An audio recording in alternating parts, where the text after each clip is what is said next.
I recently tried doing a bottom track build. Why? I'm sorry. Did I say that? That's so dumb. Oh, that was like a gut reaction.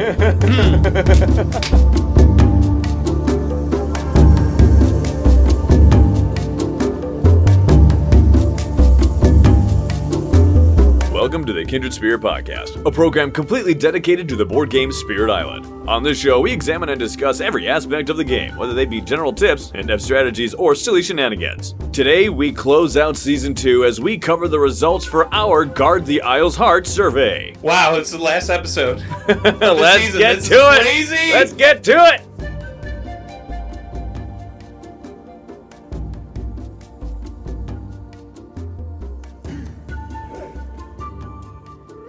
So we got a lot of things to cover and talk about today, and that is totally fine. People love when we preamble, so let's get And by people, you mean Ted? Anyway, hi Ted. So it is true that this episode is kind of a 2-for-1 package. Yeah. On one hand, this is the coverage of the Guard the Isle's Heart survey that we put out to all of you, where we get to cover the data and look at everyone's comments for what they thought about the scenario. It is coincidentally also the last episode of Season 2. So this episode will be filled with content talking about both of those two things. However, what we want to do is we want to keep those two things separate, because we think there's going to be listeners who in the future would rather just hear Guard the Isle's Heart stuff without any of this in the modern day present time relative stuff. Right. And so what we're going to do is we're just going to do all Guard the Isle's Heart stuff, and then after the credits we'll talk about Season 2, reminisce a little bit. Keep the nostalgia. Yeah, the food on the plate in separate places. Yes. Because, yes, we could talk about the heartstring pulling end of the season and how great it's been. Oh no, we're going away. But I've grown so much. We also want to be fair to Guard the Isle's Heart, and we don't want that to be dwarfed by the shadow of the conclusion of Season 2. So, like we stated, we are going to go and get right into it. There's a lot of stuff, a lot of really interesting numbers, and something funny right off the bat that we'll talk about with this bottom 5. But let's go ahead and waste no more time, save Season 2 closure stuff till after the credits, and get to it. What do you say, buddy? Full steam ahead. You want to do it one last time? Yeah! Let's get Into it. Okay, let's go ahead and, as we have with all of these analysis, look at the bottom 5. Yes, we have both a top 5 and a bottom 5 with some honorable mentions. So let's go ahead and look at what you all thought were the bottom 5 worst spirits for this scenario. These are spirits who you all think, although not impossible, would just struggle the most with this scenario, Guard the Isle's Heart. OMG, John, I am so happy to tell you that we have not a single tie. No repeats anywhere. Yay! Oh, I'm so happy. Good job, this. voters. Yes, thank you so much. Yes, every single character or adversary on these things has their own separate placement on this list. So, coming in at number 5, 19% of all the voters said that Bringer of Dreams and Nightmares has a really hard time. I thought they would be higher just because they are mentioned in, the scenario It's card. true. They are like the only one that's like directly stated as it's gonna be hard for them. They get the shout out of the worst. So I thought maybe, they don't do a lot with destroying because they can't and not a lot of explore stuff. So I'm like, oh, not bad, Bringer. It's like the best of the worst. You know? I actually don't think Bringer is so bad. No. And so I will agree with the fact that they are on the quote-unquote best spot of the bottom 5. Yes. I genuinely think they're probably just as good as many other peeps. But it makes sense. It makes sense. I think what's nice with Bringer and what we got to do with me playing as Bringer is because so many fear cards interact with explorers and because Bringer can flip them and peek. Yeah, and see them. It almost is like, they don't innately do anything with explorers, but fear cards do. Yeah. I guess if you don't get any fear cards, which is unlikely, that interacts with invaders. Especially with Bringer in your game. Yeah, especially with Bringer. So usually there is workarounds, is what we're saying. Yep. Coming in at 21% is our 4th place contender. Bringer was at 5th place with 19%. So in 4th place at 21%, Base Earth. Interesting. They have draw the fruitful earth. There's only so much you can do in the slow phase. Okay. You can draw everything to you? Not quickly. Yeah, Base Earth is... I see it. I mean, your damage is in the early game dependent on Dahan, and that takes time. You're waiting for a counterattack. Right. And guess what that stops? Not builds, Bob. Yeah. It's like, I can defend this land. Great, yeah. That stops ravages. That doesn't stop builds. Okay, I'm sorry to see it. I guess to be more precise, it stops the bad guys during the ravage step because you blocked and they counterattack. Right, but it's not stopping the building of a town in the land where you lose. Now, you do still have Year of Perfect Stillness, but it takes a while to go ahead and play it twice when you use Gift of Strength. So it's actually not the worst. You still have it. Quick, do a reclaim loop and Perfect Stillness this thing. Yeah, I mean, not a bad shout out. I do think...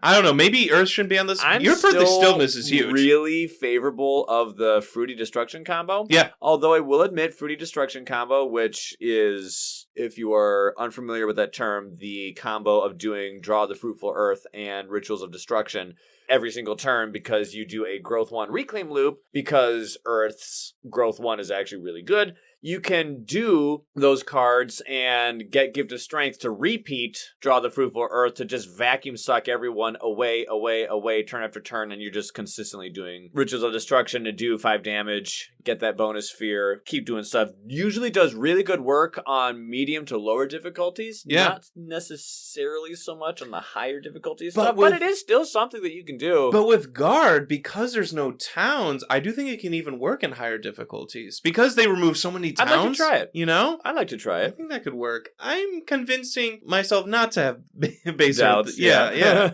Remember, it's always good to be reminded of the fact that these stats are emblematic of people's opinions, and you can win everything in this game as any spirit. Okay, so at no point are you actually restricted from victory because you picked the quote-unquote wrong spirit. Right. I think... Sure, some might be harder or whatever. Maybe they weren't thinking of Year of Perfect Stillness because skipping all actions is very strong. Especially with Guard, where it's like, no, everything gets skipped here. Right, but that doesn't necessarily stop a migrating town from Hepsbok, though. Or like an ad. those or ads. Yeah, right. Okay. So anyway, Base Earth at 21%. I can understand this next one. Coming in, our Fool's Bronze medalist at 30% comes in Stone's Unyielding Defiance. I was surprised. Because when have we seen Stone out of bottom 5? It's true. Usually, they get to cheat the game. Yeah, they are favored highly in the community for a lot of matchups because of their ability to break the game. Yeah, ignore Blight. However, their gameplay style is one of reaction. This is a scenario where you can't afford to react. You need to act. This is like another counterattacker, kind of like Earth. It's like you have to wait for them to fight, and then you fight back. You need to act first or prevent stuff with isolation or maybe a Wilds token. This is not a reactionary, friendly scenario. Interesting. It's weird seeing Stone here, but I see Wouldn't you agree? I see what you're saying. You cannot be reactive in our game. We had to be proactive as you, River, making sure the inner island was clear. Before they build, before they explore. You need to get your foot in the door before they get their foot in the door. Exactly. And that's not Stone's play. Coming in at 35% is our Fool's Silver medalist. I understand this one, but I'm about to disagree with it slightly. Is Serpent slumbering beneath the island? Another strong spirit. Talk to me, John. Talk to me about why they're silver medalists, but talk to me why they're actually not so bad. So they have, one of the strongest defense powers in the game, and that's another reactive, counter-attacking measure, which isn't the best against Guard, where you're saying we have to be proactive. But growing as Serpent is so strong, and placing an extra presence because Serpent grows so slow. That's huge for Serpent. More than other spirits who can place 2 presents or place a presence every turn. Yeah. They don't do much for the explorers, but they can blow stuff up. I don't know. Do you know what I'm thinking? I'm thinking Serpent Rouses in Anger is actually really good here. Okay. because you can do damage to buildings based on, earth and fire elements you have. But based on earth and moon elements, you get to shove towns from a land. And so, obviously, Serpent Rouses in Anger is a power that is range 0, so you're going to need to be there, wherever it is. So go to, the adjacent lands, to the inner lands, have a presence there, and, you start with extra presence. And guess what Serpent really likes having? Extra presence on the island. They get to grow up faster. Yeah. And you get to shove towns, which is really good. Which is a spawn for Explorer. So if nothing is getting to the inner part of the heart of the islands, and then nothing's building there, that's a good point, Ryan. You are shoving everything away from it. So they do have control powers. They do. Yeah. Right. And yes, Elemental Aegis isn't going to be so great, because by the time you would need defense to do something to take out a town, say with a Jahan counterattack, you've already lost. Because there's a town there. But that's not what I'm looking at. I'm looking at, you're saying. You start with an extra presence out there, which you really like. Oh, yeah. I mean, nobody dislikes it. No. Come on. But, Serpent's like, oh, yes, please! Mm-hmm. But then Serpent Rouses in Anger is like, get off! So, I'm not going to debate the mentality of, they're slow. But, they're also really good against Branded Pressure, and that's the ultimate slow versus fast argument. True. And they're actually not so bad there. No, they're good against Branded. So, just word of encouragement to try it out. Try it out. Yeah, try it. But I'm not going to crap on anyone who, voted this way. I'm just saying, I can see why you said that, but give it a shot. I don't think it's going to be so bad. Here's something that's funny. Look at placements 2 through 5. Okay. Bringer, 19%. Base Earth, 21%. Stone, 30%. Serpent, 35. Those numbers, 19, 21, 30, 35. I feel like Gimli. 19! It still only counts as 1! 20! Bam! 21! Bam! Like that kind of thing. Look at the jump from all of those into our Fool's Gold. It's more than double. More than double. Coming in at our Fool's Gold. Oh, they earned it. This one earned it. Everyone knows who it is. This is hilarious. But just the jump at 74%. Wow. More than double what Serpent was at 35. Comes in Ocean's Hungry Grasp.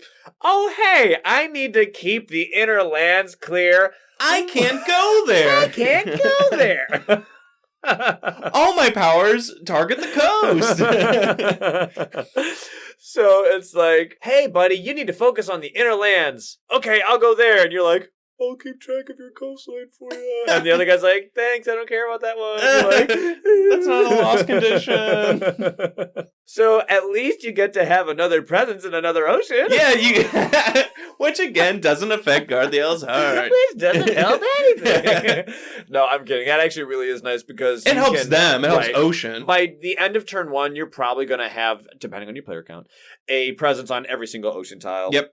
That's really nice. But yes, it's just comical how it's just like, well, who's the one person who can't get anywhere even close? I can't argue this one. This could just be like, oh, someone explored there, and they built, and I lose. You guys want to hunt? Yeah. I can get under the coast. Nice. What about the inner land? Yep, Ocean is an incredibly strong spirit. We could wax eloquent on their qualities and values here, and I don't think their value is going to be any much different than a standard game. It's just, hey, you get to have an additional presence out there, you get more cards, so you basically get to play a normal game with Ocean, but you just get to start with a little bit of adrenaline shot into your arm. Yeah. And it's other players' And you can get draws. Yeah. You can get a miner that can target 2 lands away or place a wilds or something. You could get lucky, or it could work, but it is tough in the beginning. Right. It's basically going to be a little bit more difficult for your friends, but the nice thing is that your friends already start 1 land away from your innermost land. Yeah. So you're probably fine. It's just comical, that's all. I'm thinking of the solo gamer when he's like, you and your friends, and he looks around and is like, oh... Crickets. See stuffed animal in corner. Tumbleweeds. Will you be my friend? I love solo gamers. I'm not hating. Oh, yes. Do you mean true solo? Oh, no, not this. Oh, No, I mean, Laura's the one that hates things. And she's not here. And she's not here. You know what? Here's the thing. Ocean, one of your friends will probably have you covered. Yeah. And you're going to play a normal game with Ocean. That's about it. Bing, bang, boom. There it is. Is it really so bad? No. You just solved it. There you go. Hey. Ryan, solve Spirit Island. You're going to do so with your friends. Nice. Under this... You and your friends will play Powers. Nice. Okay. I win. What's that one YouTube channel who basically just does synopsis of board games in 3 minutes or less? I think it's like literally 3-minute board games. I think you hit the nail on the head there. So just like with what you said, what is Spirit Island? Just work with your friends. Nice. I could do it in 5 seconds. It's like work with your friends, cooperation, the game. Exactly. There it is. Summed it up perfectly. There you go. So let's go ahead and look at these honorable mentions. Ooh. Boy, these were close. Yeah. These were close. Neck and neck. I'm really curious to hear your opinions on all of these things. Okay. Because I think you agree, and I think I do too. But knowing you, I think you are a vibrant supporter of every single one of these for different reasons. So, our third honorable mention at 22% of all the voters was Downpour. So this one's wrong that it's in an honorable mention. I was curious. Definitely should be in top 5. They have isolation. This was going to be my comments as well. They have They should be higher. One of the 2 in the game with isolation powers. They should be in the top 5. You can isolate and totally section off that land. That is your loss condition. Yeah. Hey, look, there you go. And you can shove explorers. That's always good. Yes. You can destroy buildings. Yep. You know, there's so much that... Your foundation spam that nukes a land isn't going to be as crazy important as the isolation and explorer shoving stuff, but it's still a nice thing to have in your pocket. Oh, yeah. Defense isn't as crazy here, but who cares? It's the isolation and the explorer push. I wonder if that was what's holding in the back, because we had so many defensive people in the bottom 5. That's true. Serpents and stone and earth. Even and Bringer. Yeah. So maybe that's what people are thinking of for Downpour, but isolation. Isolation carries. We'll just throw out the caveat that not everyone has Downpour. I'll throw you that bone. Good. By Feather and Flame. And that's about it. Not much better, barely edging out Downpour, was the second honorable mention at 24%, which was Base River. Interesting. Oh, look, River didn't make a top 5. That is actually rare. That is listen to season 1. They made almost every single one. Until England. Until England. And they made mate. Oi, bro, it's a nice day, isn't it? What is this, water? I ain't scared. I ain't scared of water. And it's all for fun, okay? It's all for fun. I love hearing the hilarious debates between American English speakers versus British English speakers and, like, all the crap that they throw at each other. We know how to spell favorite correctly. I think we're the dumb ones for that. I'm serious. If I'm not mistaken, they wanted to save ink on printing presses, so they took out unnecessary letters, like the U in so many things. It saves ink. Okay. Get it out of there. The American way. So, boy, there's capitalism for you. But, like, for instance, you know, you'll hear, like, oh, we pronounce the word herb because there's an H in it. I'm like, okay, then where's the F in lieutenant? Oh. Okay, like, left-tenant? Yes, I know it's slang. Where are all these... Aluminium? What does that mean? So, aluminum and aluminium, yep, that was yet again another one where they're like, we don't need these extra letters. Get out of there. Oh, okay. Aluminum, aluminium. Oh, American. Right, no, it's all for fun. All in jest. For jokes. Yes. I actually don't care. It's just funny, okay? So, anyway, yeah, no, River England was so strong in our game. Yeah, in our guard, the Isles Hard game. Sunshine River, not Base River. Anyway. I think Base River would have done just the same. Just as good. But yeah, no, I mean, they definitely deserve an honorable mention. I could see the argument for them being in a top 5 just as easily. Mm-hmm. I mean, you're shoving towns and explorers all the time. To the coast where you're stronger. Right, you're and that's get away. Yep. I mean, there's not a whole lot of crazy outlandish things they do. I think it's just the base emotion of just consistent control, but just all the time. So many of your powers. Yeah. You don't really need massive flooding here. I mean, we used it because we focused a lot on the inner lands. That land 2 really got crazy. We need massive flooding because with Bringer on the team, you had to be my destroyer. type of thing. Right. Yeah. You and Laura, you probably leaned into it more than maybe a typical player would. Yeah. But with Bringer, I'm just like, well, someone's got to destroy this town. Right. And, the inner lands are the focus, so other things are going to get ignored. Sure. But the essence of this voting structure is over the scenario's loss condition. That's what people are thinking of when they're voting for this. Yeah. And it's just consistent control, so it's good. And it's not bad. But, in this case, it gave them an honorable mention. Mm-hmm. Our number one honorable mention, I like it and don't like it. They were fighting for a top 5 spot. They were bouncing back and forth. Yeah. They almost got it. Our 5th place for the top 5 was 30%. More on that in a minute. And here, our number one honorable mention had 28%. Just a few votes. So, yeah, it was close. And this was Wildfire. Mm. So, Wildfire, man. I mean, Wildfire can do, damage in 7 different lands? Oh, yeah. If you build for it. Incredibly good at in destroying one go, explorers. What? Very good with explorers. You can just, snip, snip, snip, snip, snip, just cut down so many explorers and so many You can either lands. burn It's them, great. or there's that one control power that I always forget. Threatening Flames. Threatening Flames. The name makes sense. I mean, it is fast, so you want to make sure that you keep bad guys off of the adjacent lands, which is nice. Yep. And you can alley-oop destroy something with asphyxiating smoke at range, True. but that's in the slow phase, so it's not really going to be helping you here. You can make a power fast as Wildfire. It's true, flash fires. Yeah. Yep, So which is nice. I think they should be higher. And when you're placing a presence, you get to bonus grow in guard. You still, as Wildfire, get to destroy when you do that bonus grow. So Wildfire is just continually destroying from, during game setup. So I think they should have been a little bit higher. They're very good against explorers and buildings. They're just good at destroying Ultimately, things. I think, regardless of how much damage it may be for the moment, it's just constant damage. Just bam, bam, bam, bam, bam. Every bam, turn, bam. basically, yeah. And you need that kind of attack speed against an enemy in this case who is just... They're not allowed to go on this area. What are good ways to prevent them from doing so? Kill them immediately when they get to the neighboring lands. That's a good thing. Yeah. Wildfire does that. Yeah. We talked about control and isolation as well. Those are not bad. But killing the bad guys before they even get there is also really good. even better than control. Let's go ahead and talk about the top 5.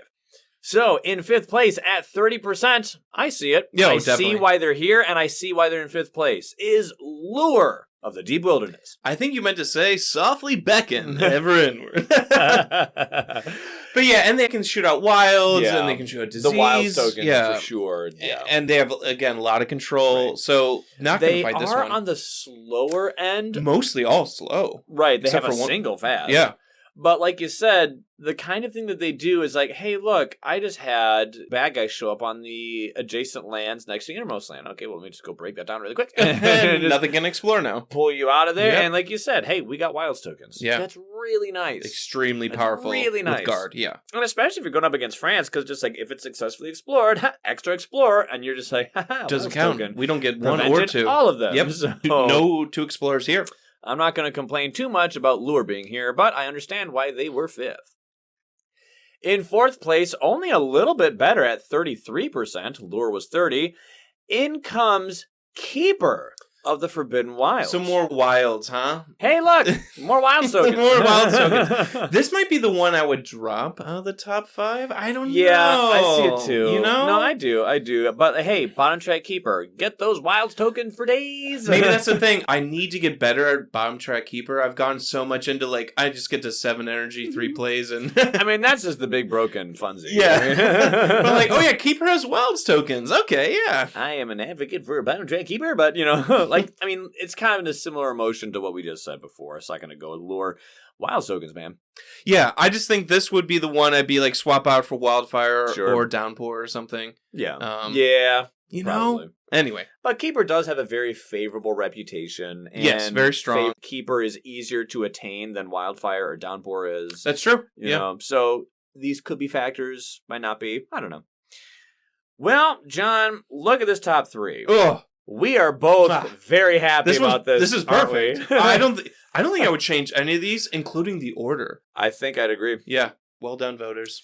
So, coming in at our 3rd place, our bronze medalist at 39% is Sharp Fangs. So good. Finally. So good. Oh, yeah. What are they incredible at? Explorers, or just what do you call it? Little goodness. skirmishes, right? Skirmishes, yep. I consider Fangs to be a skirmisher, meaning someone who's doing light attacks or light actions, but in a mobile way, meaning they can move, get to places, and do a little bit in a lot of places. And you always talk about how consistent they are doing this. Oh my goodness. It's not like they have a downturn, Fangs. They're always doing something. They can do really good damage against explorers because Too Near the Jungle automatically nixes one. Mm-hmm. They can prevent builds with Prey on the Builders, which is really card. good. Yeah.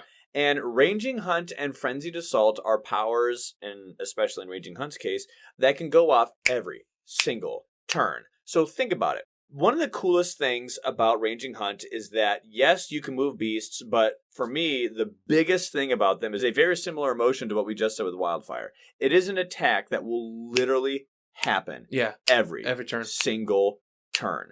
So think about those oil rigs that are like drilling. Okay. And they go up and boom, bam, boom, bam, boom, bam. Like it goes up, it raises, and then bam. And it just like pounds the ground every other 10 I think of like seconds. I think of base lightning. One land, I can take 3 buildings out of it. Yeah. Downturn. Right. Reclaim. So if you just put 3, 4, 5 beasts in the adjacent lands where they're going to be building stuff and maybe causing explorers. Oh, look, I'm a town. Bam, I'm dead. I see what you're saying. Oh, I'm a city now because of something. Bam, I'm dead. Oh, look, I'm an explorer. Bam. Oh, look, I'm a whatever. Bam. I thought the recoil was like a downturn. You're saying it's always happening. It's every single turn. Oh. So that ground pound is like bam. That's every bam, turn. Bam. Not even every turn, every fast phase. Right. Before builds. Right. And even if one does get in there, you still have terrifying chase. Get out of here. Push them out. Just look at all the things you have that you can just be like, hey, look, Fangs, their gameplay is dominated with a style of doing all these nice little things, but having to travel to the places on your board where that effect would be nice. Yeah. Oh, terrifying chase. I can shove people out of here. Cool. Frenzied Assault attacks people. Cool. Ranging Hunt moves beasts and attacks people. Prey on the Builders nixes explorers. Okay, and Prey on the Builders stops building. Okay, I need to go to all these various places and find out where that's useful. Hey, guess what? The innermost land and the land adjacent to that are where all of those powers should go. Yeah. Focus, bam. Every one of those capabilities on these lands, and you don't have to worry about the logistics of like moving or spawning beasts so much. Just like clump them all right there. You out. You die. You don't build. You die. I'll sacrifice a beast so you can die again. Every part of their kit, like you're saying, is so perfect to stop guard the Owl's Heart. Right. Just it's to like completely really nix it. They are so strong. I mean, pun intended, they're like a really good guard dog. Yeah. Here's my boundary. Here's my yard. You are not coming in here. I am eating you up. I'm pushing you out. I'm chasing you, whatever you're saying. Yep. Yeah.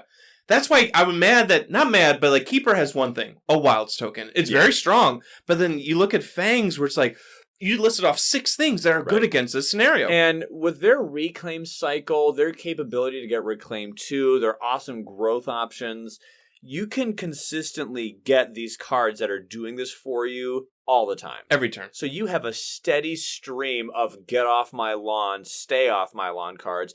Yes, you can make the argument that, hey, if you focus way too much on the innermost land in this fashion, yes, your outer lands might not be so good because if you're not focusing on them, they're going to blight and you can't do anything with blight. Yes, but I mean, this is where problems such as that are solved somehow by a friend helping you with this that led to that, which led to this, and a fluke fear card helped you with this, and you're going to find cards, and you're not going to need to worry about constantly covering your spots every single turn. No. Well, okay, so in our game, when you were playing River, you just had a lockdown on the inner parts of the island. Right. Fangs, I think, could do it even better. I think they could. I think and they can also get to your friend spots, too. Yes, I think Fangs are so good this scenario, they can handle their own board and, like, 2 others. At least in this scenario. Entirely possible. Of just like, oh, Prey on the Builders, I stop that build. Too near the jungle, I kill that explorer before they build, you know? Ranging Hunt, there's 3 lands right there that you've solved. For Whether your team. it's control, prevention, or damage, you have a lot of nope powers to what this scenario will make you lose to. Right. You know. Keeper's like, I just put 1 wilds here. That's awesome. And that's a good thing. That's a good thing. Right. Fangs did like 6 things. Yep. You know, that just completely negated Guard the Owl's Heart. Or the lost condition. Yep. Yeah, Fangs is awesome here. I dig I'm it. talking up. I almost want them higher now, just like talking it out with you. I mean, I'll make a comment once we finish all this. But yeah, they definitely deserve to be in the top 5, and I definitely agree that they should be on the podium. Okay, and cool. they are. And they are. So, hooray. Let's talk about our silver medalist at 52%.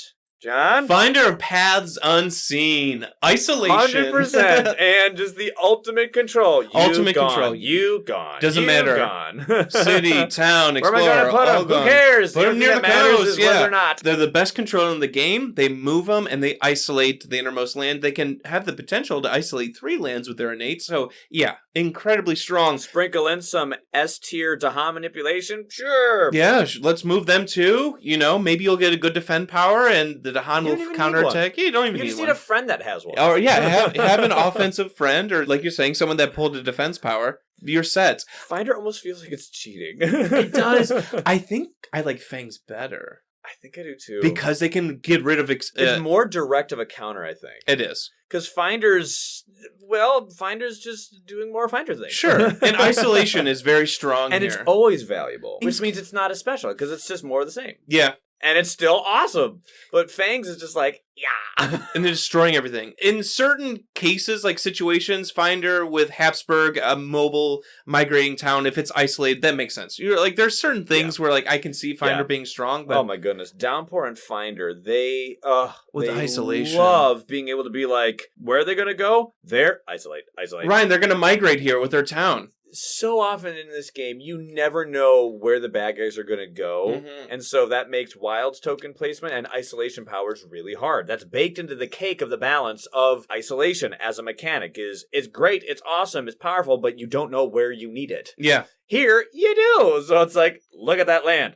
I isolate that land. Or you group them all up and then isolate that land so nothing comes from that land. Yeah, I see Finder. I think I would put Finder 3, though. I could see I don't know. It. Yeah, I love Finder. Yeah, and I love playing Finder. I do not debate them being in the top 5 nor on the podium. Because I find it more fulfilling, I would have put Fangs above them, but, I mean, semantics. Yeah. Semantics. Who won? Who do you all think won? So, coming in at 63%, our gold medalist, John... Do you want for the last You survey? should say it. Should I? Yeah. Okay. Well, I choose to share it. Okay. Is a spread of rampant green. Hey! The special rule. The special rule. It's so good to see green with another gold medal. Yeah. They can stop builds every turn. They can stop build. There you go. And then bring their presents back all the time. And green is someone who, everybody has, everybody loves. That's true. Base game. And like, what's our team build? We're a beast build. Oh, and green's there. Cool. Oh, what are we? We're a fear control build. Oh, okay. And green's there. Oh, nice. Like, literally nobody looks at the last guest to arrive, looks down at the paper at the guest list. Who's the last arrival? Spread of rampant green. Oh, right. Yeah. Please come along. Please come in. I forgot my invitation. Who cares? Get in here. It was funny. On the Discord, there's like a new players lounge, which is fun. Like new players to the game on the Spirit Island Discord just talking about the game. Someone said, I just got the base game. Yay! And they asked for cool combos. Like, I have a spouse or a partner to play this game with. Who should I partner up with? Ray commented, like a list of people. You know, so we had River and Lightning. And Ray said, like, Ocean and Bringer. Yeah, right. Wildfire and Green or something. Yeah. And then the last one Ray put was Green and Any. Green and anyone. But is that wrong? It's not. It's not. Because green makes, like you're saying, everything better. Everything better. And makes... I mean, they have damage to buildings, which is great for the adjacent lands. You can shove towns. That's great. Yeah. You can help people grow. That's never bad. Great. Yeah. And your special rule. I mean, you can prevent builds. That's awesome. That's the thing that guard, That John and Ryan don't have anything against explorers. Yeah, but you stop a build, get a Dahan in there, and then when they ravage, it's just one Dahan versus one explorer, and they're dead. There it is. Very similar to how Lightning might shove a Dahan into a land with an explorer who's about to build. They build the town, you shatter homesteads the town. Now there's just an explorer and a Dahan, one-on-one, yet again. Bam, dead. Like, there's ways around it, is what you're saying, yeah. Yep. No, I see green at number 1. Mm-hmm. Ooh, maybe should Fangs be 1? So the thing that I was going to say, I see it. I see why green is number one. The public favor, the reputation, the accessibility, the fun, the reputation, all of it. I get it.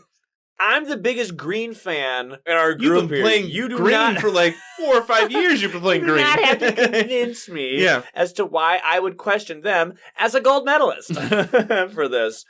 I do find fangs more fulfilling, though, as green. Simply because I'm just killing more. Yeah. Yeah, and token games are fun. Because, like, green is just like, stop builds. Cool, stop builds. That's it. Stop builds. That's it. But it's like, okay, I may do a little thing here and a little thing there. But with fangs, I'm like, ooh, I killed the one explorer. And there was one explorer. Ooh, they showed up with a city somehow on an adjacent land. And bam. Killed it. Yeah. With ranging hunt. Yeah. Oh, no, they're about to build. And preparing the builders. Like, it's not a general thing that's countering them. It's specific things. Yeah. But when you make specific things work, I find that more fulfilling than making general things work. And so here, it's very specifically countering Guard the Isle's Heart, which I personally find more fulfilling. But that's just me. I agree with you. I think fangs should be one. Not thinking about it. Or an isolation power. So, I see Finder. It might be like stick Finder in there. Yeah, it might be Fangs Finder Green for me, if personal ranking. I think I probably would, honestly. Yet, at the same time, they all deserve to be on the podium. No reservations there. I like 10 minutes ago, I'm like, oh, I like this ordering. And then we talk it out. I don't like this ordering. And that's... Sometimes you just gotta play it out. You gotta talk it out and be like, they're wrong. So, to look at our top 5 honorable mention and bottom 5, once again, our gold medalist was green. Silver medalist was Finder. Fangs was our bronze medalist. Keeper was our 4th place. And Lure was our 5th place. The honorable mentions went to Wildfire, Base River, then Downpour. And the bottom 5, it was Bringer, then Base Earth, Stone's Unyielding Defiance, Serpent Slumbering Beneath the Island, and Ocean. Let's go ahead and talk about the toughest adversaries that everyone thought would be the worst with this scenario. Well, we kind of referenced it in the past. It really basically was down to 2, and it's exactly the 2 who you thought it would be. It didn't change! So which one got which? They both deserve gold. They both deserve silver. Mm-hmm. There were a spattering of votes for the other adversaries, but, it's either Hepsbok or it's England.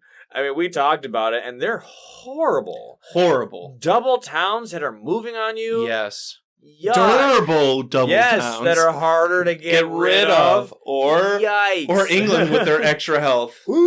Basically durable. Adjacency builds. And then the stupid build. The extra build tile. Yeah. So, in second place at 34% was Hepsbok. And no surprise, England yet again. The top dog. At 51% gets another gold medal for being the toughest adversary. I think because the mobile towns is so unique. Yeah. Maybe Hepsbok should be, I don't know. I think maybe a tie at one. It's like consistency versus a fluke insta-loss. Okay. Hepsbok, I think, can immediately kill you on a fluke. Migrating town. Just like that. Where England, it's like you see it coming. Kind of. But it's still just like really hard and laborious to stop. It's hard because of the double build. Or it builds once, and then it ravages, and then it builds again. That extra stupid build breaks it sometimes. I really think, isolation really helps here. Yeah, for both. Because, you have adjacency builds. You, sir, are not a source of invaders. Yeah. You are not adjacent to buildings. You are not. So, isolation's huge here. In the same way that, like, Sweden can be like, look how strong and dangerous I am. And then Strife is like, nope. Yeah, negates all the damage. Here, right, Hepsbok and or England comes in like, yeah. And then Isolation's just like, nope. We're not surrounding anything. To pop your bubble of happy, but I'm just going to be like, nope. I do see England, because the scenario says it gets rid of all towns. England starts with 2 cities. Ooh. Those cities don't leave. Nope. And so when there's 2 cities, then other things can build because they're adjacent to 2 buildings. And that means the inner lands can start to build. Good. Yeah. It's not good. It gets messy. The thing that's nice, though, is that England takes a long time to get going. Very true. And you start with an extra presence and with extra power cards, plural, And there's the third benefit of you are immediately adjacent to every single friend that you have in this game. Good point. All of these things, being closer to your friends, one away, having extra power cards. I mean, in a 3-player game, that's 6 powers. Yeah. 3 of them major that you have, because it gives you both a minor and a major. And then, just another present. Sure. And guess what England has? A slow start. Because you have in this one. A very fast start. Yeah. And almost an extra turn. You're good. I'm not saying these things completely neuter England's lethality in this scenario. I'm just saying, look at the bright side. I think with England, you can either win very quickly in the first 2 turns because you're moving so fast, or they just, like you're saying, once they get the engine revving. I mean, it is a snowball of awful. The snowball happens, and by turn 5 or 6, you lost. So we'll see. I think, England's tough. Well, same with Hepsbok, both of them. But yeah. Shall we get on to the comments? Let's do this. Hooray. Hawkish Lore comes in to say, as the scenario card says, a spread of rampant green makes the scenario really easy. It's such a wonderful blanket coverage statement. Just, green, just stop builds. And that's really nice. I'm never mad to see green on my team for any circumstance. Right, but like think of the adversary. Sure, there's going to be specific things that green isn't going to be able to do specifically, like maybe Hepsbok with the healthy lands. Yeah. They want blight. There's going to be like a fluke thing here or there that might slip through the cracks. But, oh boy, being able to constantly nope builds in a land, that's awesome. Keep Dahan there when they ravage. They just kill all the explorers. And like you're saying with this team aspect, Guard the Owl's Heart makes you faster, and then green makes you faster. Right. So you're almost 2 turns ahead. Right. By just playing with green. You're giving out proliferations. Your friends are getting sacred sites faster, and sacred site cards are usually strong, which means that your friends can get stronger cards to be on the inland. Lands you need to cover quicker. Yeah. I mean, really good. I completely agree. Completely agree with you, Hawkish Lore. Yep. Cool Pablu 7 says, unfortunately, you didn't specify player count and difficulty level. It can have a huge impact here. So, for the following, I'm assuming 1 player board at an intermediate difficulty, which is like 4 to 6, which I usually play at. Yeah. Correct. We didn't specify player count or difficulty. My bad. We're just thinking very general here, but I appreciate your attention to detail. So, back to their comment. So, best spirit for me is Finder. Pushing and isolation of land 7 together is overpowered here. From the base game, I would go for green, because build prevention makes things a lot easier. I like that they included like a promo pack or all of the spirits. Yeah. But then if you just have base, green. Yeah, that's a good comment. The spirit I had the hardest time so far was Shroud of Silent Mist. They actually have to rely on a few lands being built up to generate their fear, and they have very few tools to clear land with buildings from the start. Without it, I usually fall behind in fear generation. That major power you gain is usually useless in the first few turns because of the low energy generation that you have. For Ocean, you rely on luck for the first majors, but other than that, this seems manageable. Yeah, I do think the deck is kind of stacked against Mist here, but John, you and I can both rejoice, and I completely forgot about this joke. The bottom 5, Mist and Shadows, were nowhere to be found. Hey! We did! Oh, yeah! I said I'd make that joke, and I completely forgot to make that joke. But yes, it's true. It's true. Mist and Shadows were nowhere to be found in the bottom 5. Yes. Hooray. Yes. Top tier spirits. But yeah, no, your energy generation, your economy ain't so great with Shroud. But at least you get another presence out there. You can get extra presence. You don't. All the towns are removed, and Mist can keep the coastal lands get having to that buildings. 1 energy really quick, or at least earlier. Yeah, I mean, Lost in the Swirling Haze is a really good power here, but you just got to get to it quick, and thankfully this gives you the ability to do that. Yeah.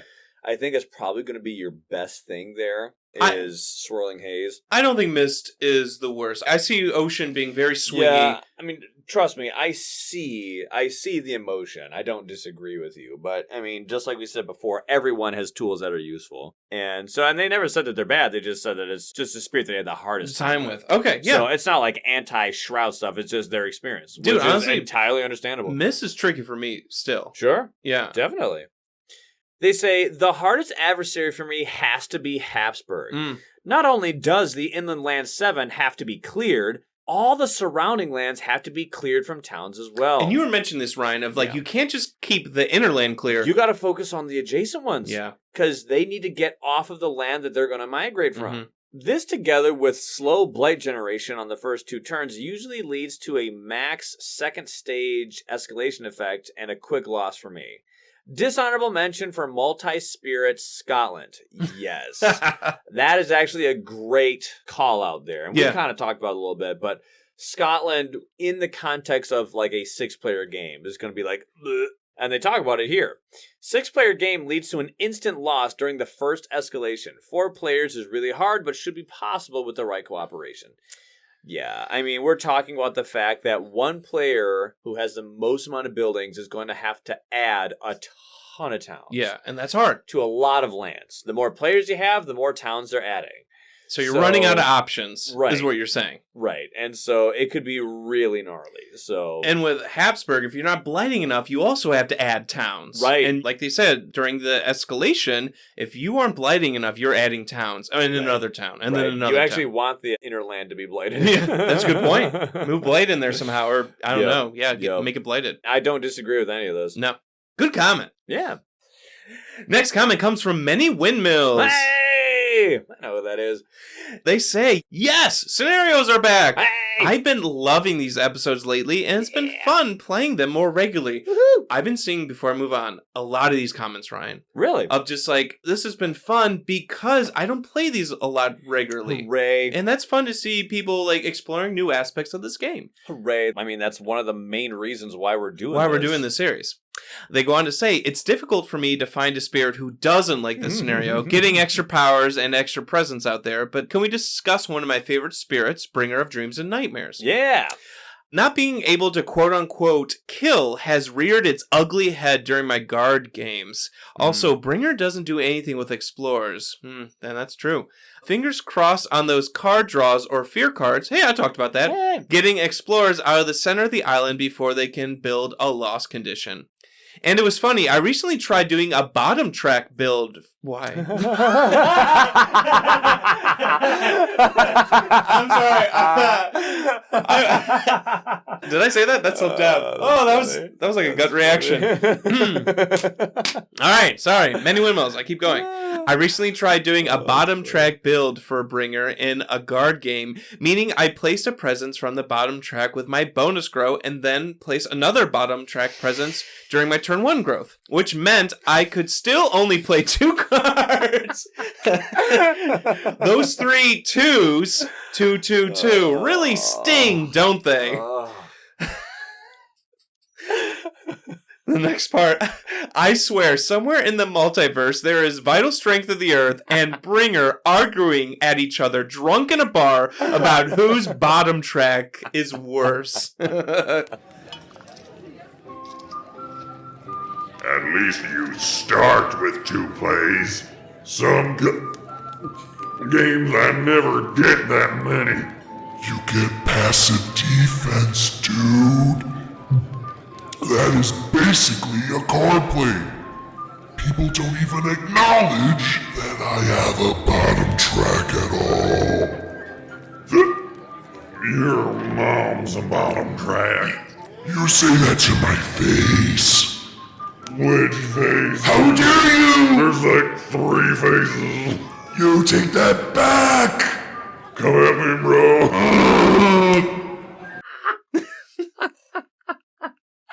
You're so stupid.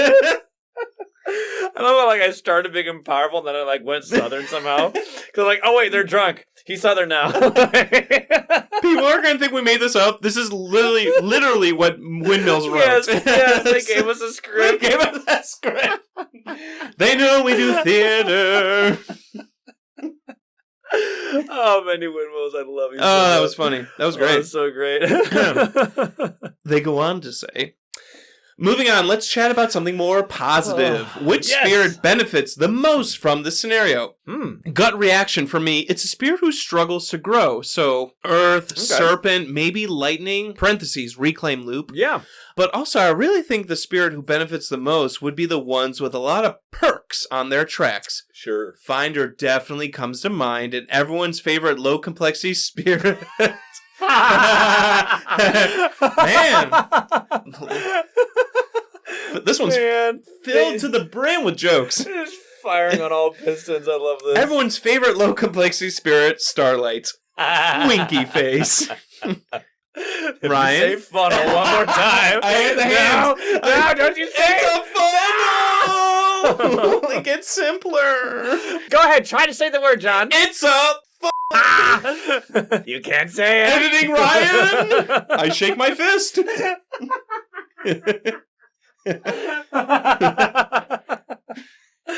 Oh man, we're so stupid. Where I lost my spot. Okay. Oh man.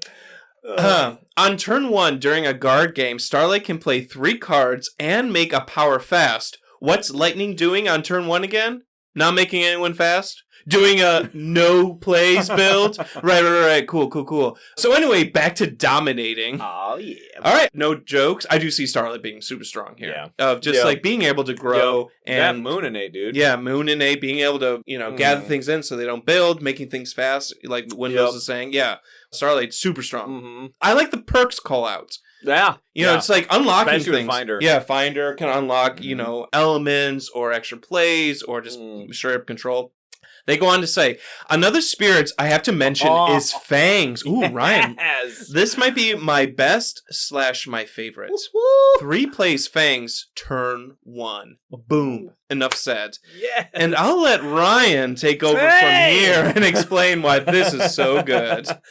We kind of already talked about why Fangs is really good.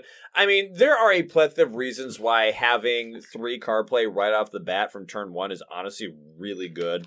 I mean, you can start with a growth 4 energy spike to get that 3 energy. Plus, I mean, you can even do that other one where you get an energy and a card. Yeah, and who knows what you really go heavy with it. Yeah, you can have a really good draw. Or you can play it safe and just do Place of Presence, immediately convert that to a beast. Hopefully, maybe fingers crossed, you got some good elements and maybe some beast stuff with the cards that you already were given at the start. Good point. Which would be a coincidental happy.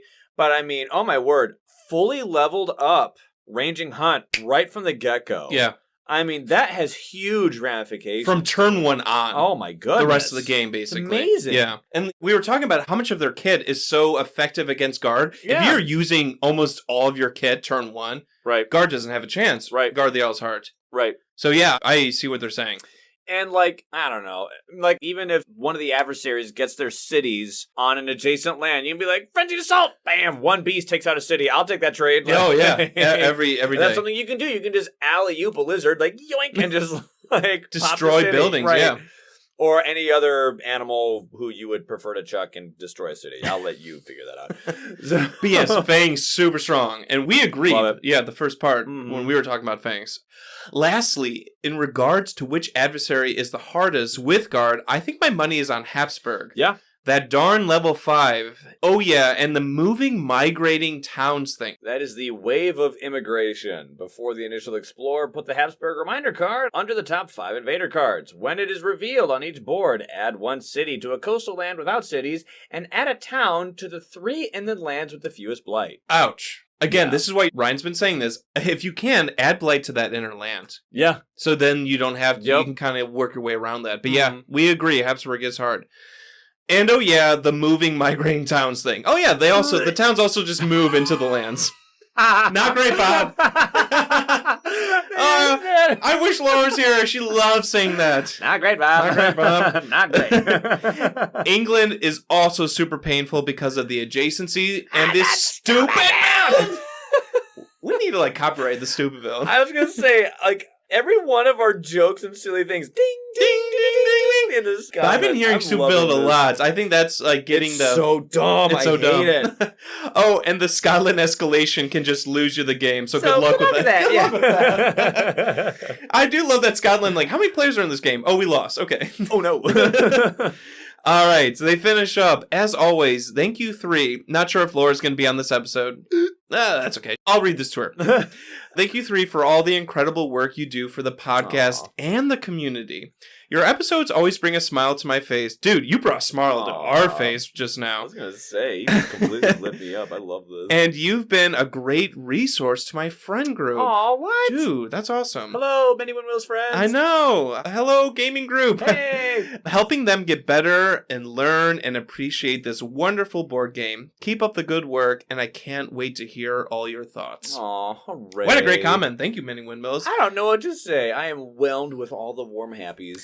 Yeah. I am so glad that you've been able to draw as much as you have from this silly little hobby of ours. Yeah. And I'm so glad that we get to share in just the nerdy, geeky, of just like talking about strategies here and fun interactions there. And it's just, what a joy that we have been connected in such a way. I love it. To turn it around, yes, I'm sure we've said some things. Sometimes we say smart things to help other people learn the game. Mm-hmm. But what's been cool is how this podcast has used the community to help us. And to help everyone else listening. Right. Where like people are listening to Many Windmills comment, yeah, there was jokes in there, but there are also really good strategies about Starlight and Fangs and how to work around England. Like these comments. I honestly learn arguably like the most amount of stuff from other people talking. Yeah. Even in our surveys. Like, I learned so many things from other people talking in our surveys. So, I totally understand, like, yes, I'm happy that we've been a good resource, but thank you. You've equally been just as beneficial to us. Exactly. And that goes for all of you, honestly. Mm-hmm. Eugene comes in to say, I think green works best regarding the new loss condition. While not gaining as much from the additional starting presence as other spirits, you can prevent the build in the inner land every single turn. Yep. This gets even better if it is a jungle or a wetlands. France is having a hard time in this scenario. They just lose so many starting towns that their loss condition becomes a far threat rather than an immediate pressure that you are usually facing. The freaking adjacency build from England, on the other hand, as well as Hepsbok's escalation effect are, or at least my, real horror here. I agree. And that was horror here. I understand what that accent did. Maybe it sounded like a different word. Family show. Overall, I think Guard the Isle's Heart makes the game easier than just the base game. I would also say that most of the adversaries combined with this scenario become easier to handle. Again, due to the loss of their starting towns, which are usually one or part of one of the levels. Yeah, I do think that's something we should have said with France. I do think France has a capability to be nasty, but they do lose a lot of their starting towns. Yeah, and that's their loss condition. Yeah. So this comments make me think, because we've been hearing this, and I have been seeing this, we kind of talked about how at the end of our episode, the difficulty, it does make the game easier. Yeah. I'm thinking now, like, instead of like an asterisk or a -1 that people say, like, what would I do to make Guard the Isle's Heart a true difficulty 0? Yeah. I wonder if I would take away the extra growth. I wonder if that's what it does. You know what I do? What would you do? I'd just keep it the same and add another board. Oh, that'd be fun. Add extra board. Really cool. Yeah, I think that'd be really cool. Very close to the innermost land of that new board. Yeah. So it's not too much. But now you have 2 to worry about. And blight ratios are a little bit different. Yeah. Yeah, I'm trying to think that. That's a fun idea. I like that. How the heck would you do an archipelago, Guard the Isle's Heart? Is that even possible? I think like, everyone would have their own innermost land, but it wouldn't be like that diagram that they use on the cards. It's like King of the Hill, right? Everyone has a hill that they got to keep. Just be land clear. 7 or whatever the rule is for a single board or something. Yes, but that's only if the archipelago is made of a single board. Whoa, yeah. So each one would be different, right? Yeah, that could if be it's cool. like a 3 islets. Quick, someone get to me help! Yeah. And find her once again. I've been here. Hey, where's your own setup? Good comment. I like it. Desakupado comes back. Hey! I just did Russia 6 and England 6 with this scenario. England faced Lure plus Vengeance, and Russia faced Lightning plus Lure. What happened? That's all they say. That's all they say. I wish. I want to know more. Would you like to know more? Honestly, comment back on this thread. I would love to hear how they went. These teams sound good. I like Lure and Vengeance. That's a lot of tokens, a lot of disease. Yeah. That sounds good. A lot of stopping the England builds. Lightning and Lure against Russia is interesting. Not a lot of... Well, Lure I don't think Russia is the worst against this scenario. Russia is a generally tough adversary, but then you have Lure there. Yeah. So that could have been a fun time. Anyway, I would like to hear how this went. Yeah. Comment back if you can. Mm-hmm. P. Meckles comes in to say that there are 2 nightmares with Hepsbok. That escalation. If you don't get Blight in the inner land, it's going to be a problem. At least all the extra towns come off the start, though. Yeah, no, I mean, they are saying the same thing. They're in agreement. Get a Blight to that inner land somehow. And you were even saying that in the first part when we were talking about... Look at how valuable Drought just became. Yeah. Or Lands of Haunts and Embers. Hey, now it's a good card? Question mark? They also talk about, migratory herders. Man, especially if there are a lot of adjacencies. And in bigger player games, more lands are touching the inner lands. That can be tricky. Yep, so just remember those two things. If you don't remember anything else, remember those two things. Yep. Aaron likes to add to that saying, and don't forget that wave of immigration card. Yep, if you are at level 5+. Many windmills mentioned that. It's just adding towns. Yep. So unless there's Blight there. Again, Blight is important against Hepsbok. Yep. Speaking of Aaron, they come on to post their own comments. Hey, Aaron, what's up? Hey! Apologies for the long post here. Oh, don't worry about it. We love these. I've been playing this scenario a lot recently, and so far I would like to say it is the scenario I drive the most with. Interesting. Wow. I usually have no clue what matchup I want to play when I jump into a Spirit Island game. So I used the quick play feature on the mobile version, and it gave me the Guard the Owl's Heart with Lightning versus England 4 on thematic Northwest. Wow. That is our truly random setup. And under most normal circumstances, that could be pretty scary, actually. Yeah. Thematic always just throws things in a weird blender of this, like, am I going to get mountains? Or, cool, I have, like, all these mountains. At least it wasn't Eastboard. Yeah, exactly. That's true. So, it's like, wetland. No! Not again! Sorry, anyway, Aaron goes on to say, and wow, I had a blast, mostly because of this scenario. Getting one extra presence off the plays track, going down the plays track with Lightning, is just enough of a boost to make you feel more powerful than usual. Get to that 3-4. Please. Getting the powers for Lightning is also huge. Because it's so hard for Lightning to get a power card. Right. They need a large hand. You need a large hand for all those plays. Yep. I see this being a good scenario for Lightning. It's a tall glass of cool water when they're usually like parching to death in the desert. You know, and if it's a cheap major that they can actually afford or something, woof.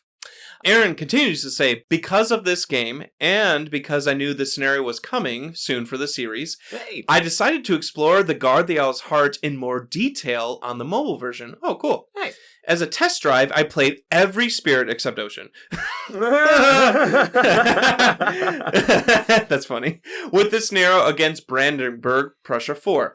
I was still having a blast, so I did every spirit except Ocean. Again, with Guard the Owl's Heart against Sweden 6. Wow, moving up. I was still having a blast, so now I'm working through every spirit except Ocean with Guard the Owl's Heart against France 6. I love what he keeps saying, except Ocean. Aaron, why do you hate Ocean?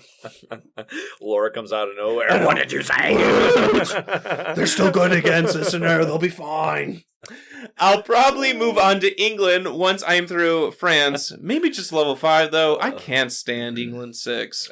Who does? Well, hey, there you go. That's where you get Laura's favor once again. Yeah, you got Laura back on track. So why is this scenario so fun? I think it's... Except Ocean. Why is it so fun for every spirit? I had to. Except for Ocean. I think it's fairly simple. You start off stronger, and the invaders start off weaker. Yep. Extra presence, extra minor, extra major. Just one of these boosts can put certain spirits way ahead. Oh, yeah. Getting all 3 before the game starts is insane. And then removing all starting towns at the end of setup is huge, especially for adversaries that begin with extra towns, which is a majority of them. The scenario is for you if you enjoy feeling extra powerful, or if you like getting a clean inland. If you can stop turn 1 builds, then you're looking at a pretty clean board. I remember... Except for... Okay, that's the last time I'll say it. I do remember in us talking about this, like, before we played our game, and then for our part 1 episode, this is what Laura really liked, was feeling powerful. You know, Laura likes her 60 damage Thunder Speaker. Her boom boom. She likes her boom boom. So when you are growing and earning extra energy, playing more cards, that's why Laura loves this scenario. So I totally get that sentiment. Now, I'm going to say this only to sell the scenario and not to brag, I promise. Okay. No, I'm sure he doesn't want to brag. But on my Guard the Owl's Heart binge, I have not lost a single game. Wow, nice job. No worries. Truth is truth. Yeah, that's his facts. I really do think the scenario lowers the difficulty in many matchups. Again, what we've been hearing. with the additional loss condition being more of a shift to something different rather than a difficulty boost. Why is this important to me isn't just to say, hey, it's easier to win, but to additionally point out that with this scenario, matchups that used to feel out of reach can now feel more manageable in a fun way. Oh, yeah. With this in mind, I do think England, for some spirits, it can be really hard. I know England's still hard, but like maybe you can approach them in a way where like... Oh, yeah, I mean, one of the things that we said, like we described last time, was the fact that like I know many people who, if they're struggling against an adversary, they will tack on this scenario for the sole purpose of having some help to take them out. Then you can see how to defeat the adversary and then take out the scenario. I am thinking of things like River versus Sweden, or taking on France with Lightning or Bringer. These games were some of my harder Guard the Owl's Heart games, but they were also some of the most interesting. You can take specific matchups where you might start to fall behind to catch up and to use Guard the Owl's Heart to give yourself a fighting chance. Yeah, that's a really good point, honestly. Ryan, like you said, like other people have said, if you're struggling, put the scenario on with it. Totally. With this adversary. I think the general tips of handling the loss condition of this scenario are pretty straightforward. Just make sure that you have a way to prevent the possibility of a town from being added to the inner lands. I don't think a city is a typical worry unless you're a Finder player who was dealt the traitor card and decided to put the town and city from the promising farmlands blight card in the inner land out of spite. Oh my god. That's funny. And of all people to do it, Finder. I have been getting more into social deduction games, and I am always the evil player. Yeah, we recently did a game of Nemesis, and I didn't trust John not a single second. Ryan, these engines are fixed. Yeah, bullcrap. We're headed... I didn't trust you before the game started. We're definitely headed to Earth. Anyway, that'd be funny. It's like Finder does that. You were the only one who picked the mean corporate one. Everyone was being nice. Sometimes you just gotta kill player 4. And there's just Ben who's just doing his own thing. And here you are, just like Vader. I gotta kill Ben. Die. And you're just like... John, let's leave together. John, why is the door closing behind you? John? And you're like, what? I need to leave so I can get my armor. Conveniently leaving him in a slimed room with the queen. He wanted to kill the queen. Yeah. Ben, here's a cool story for you to kill the queen, hopefully. Or not. Die. Anyway. Aaron continues. Things like explore destruction are good, control or disease to stop builds, or wilds to even stop explorers from going into the inner land. And this is how I generally voted on the spirits in the poll, with some exceptions. I wonder who that could be. Ocean. If a spirit has in its starting toolkit an easy way to stop a town from being added to inner land in the fast phase, or green doing it during the invader phase itself, then I put it in the easy category. Yeah. And this is actually a pretty large category. If a spirit's only hope in covering the inner land is to draft a power that helps them do so, then I put them in the hard category. Spirits like Memory or Serpent ended up here. Spirits who have only slow measures to handle the inner land, such as Bringer or Shroud, I would say are at a medium level, since it's not guaranteed that they will be able to have the right powers in play on the turn they need it due to the timing of everything. Sure. There were edge cases, such as Stone, who does have a slow power that can deal damage, but the land has to have Blight first, so I put them in the hard category. Okay. As for the adversaries, I only tried Brandenburg, Prussia, Sweden, and France, but I can guess as to how the others would go. Not good, Bob. They're tough. Brandenburg, Sweden, and France are greatly hindered here due to the starting town being removed. So I would say this scenario makes the adversary easier. Russia would not be much different, and we kind of said the same thing. Yeah. Russia doesn't really do anything with extra towns, plus you already need to get explorers out of certain lands anyway, so the goals of the scenario and the adversary somewhat align. I could see some issues with level 6 condition of adding a town on Ravage that don't have Blight, but at that level usually you can find a way to take Blight if needed. Mm-hmm. And in that case, Russia's helping you with fear. That's true. So it's just like, look at all these strikes that are going against them. Player got an extra presence, got extra powers. Now they're getting fear assistance. That's true. you know. I do agree, yeah. Russia doesn't change a lot. Yeah, I could see them almost getting easier. I'm not sure how Guard the Owl's Heart would modify overall difficulties for England, Scotland, or Hepsbok, but I can imagine that these are at least harder for this scenario. I'm going to say England is the easiest of these adversaries, while England does have the adjacency builds, all the builds, and town additions, can actually be managed through disease, inland clearing, and etc. Compare this to Hepsbok and Scotland, each of which have town additions that cannot be avoided. Those darn ads that they have, or migrating, which is tough. Scotland, the escalation cannot be avoided. Of course, this is less punishing at lower player counts, but at higher player counts, a repeated escalation could easily cause the scenario's loss condition. Scotland level 6 also adds a wrinkle when paired with the escalation. If you don't have a clean inland or isolation, then level 6 rule can easily force a loss. Hepsbok. As someone already noted, if you don't get Blight into the inner land, then the escalation will be a huge problem. This means you need Blight control, a way to move multiple explorers into the inner land or a town adjacent to it at level 6 because they do extra damage before the Ravages, or Cascade into the inner land, which might be your best option, actually. Yeah, I honestly think a Cascade. Yeah, Cascade, because you can pick where the Cascade goes. And it's going there. And lands heaven. Migratory Herders also messes things up, just like Scotland 6. If you don't have a clean inland or isolation, then that can easily force a loss. Then durable towns are always a problem. I feel like this isn't mentioned enough with Hepsbok. It's just like, yes, the migrating towns are tough, but they're hard to get rid of because they're 4 health. So, crazy metaphor, but a toucan's beak is ridiculously durable. Yeah. It's really hard to, break. Didn't know this. And the reason why is the structure of the beak is actually quite hollow and light. So why is it so tough? Basically, the sleeve of the cartilage or whatever the substance is that fits over the bone, it's like one of those things where it's like both of them together are really tough. Okay. And that's why it's really hard, because the bone, it's a bird, so it's a hollow bone, really easy to crush. And whatever the material of their, what is that, creatine or something? Sure. Of fingernail, whatever that stuff is called. Editing Ryan can probably do this much better. But the point being, both of them together makes it almost impossible to penetrate.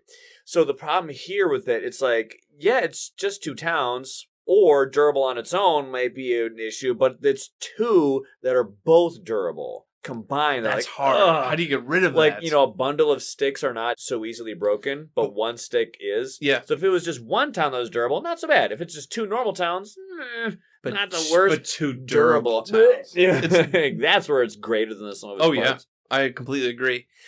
They go on to say, and then there is the Wave of Immigration card at level 5, where you just add towns, which we talked about earlier, which is basically hey, did you manage to survive until now?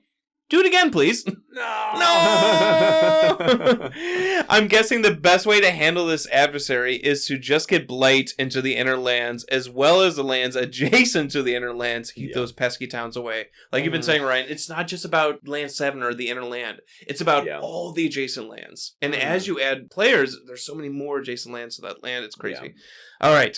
Because Hepsbok's problems for the inner lands arise at earlier levels compared to Scotland, I voted for Hepsbok as the hardest adversary for the scenario. I see your point. Yep. Though I would be interested to hear from someone else who has played the matchup on how much easier it is without the starting towns. Perhaps it is more manageable than I realize, and England and Scotland really is the hardest. We'll get to Kaylin, but... Give it time. We'll get there.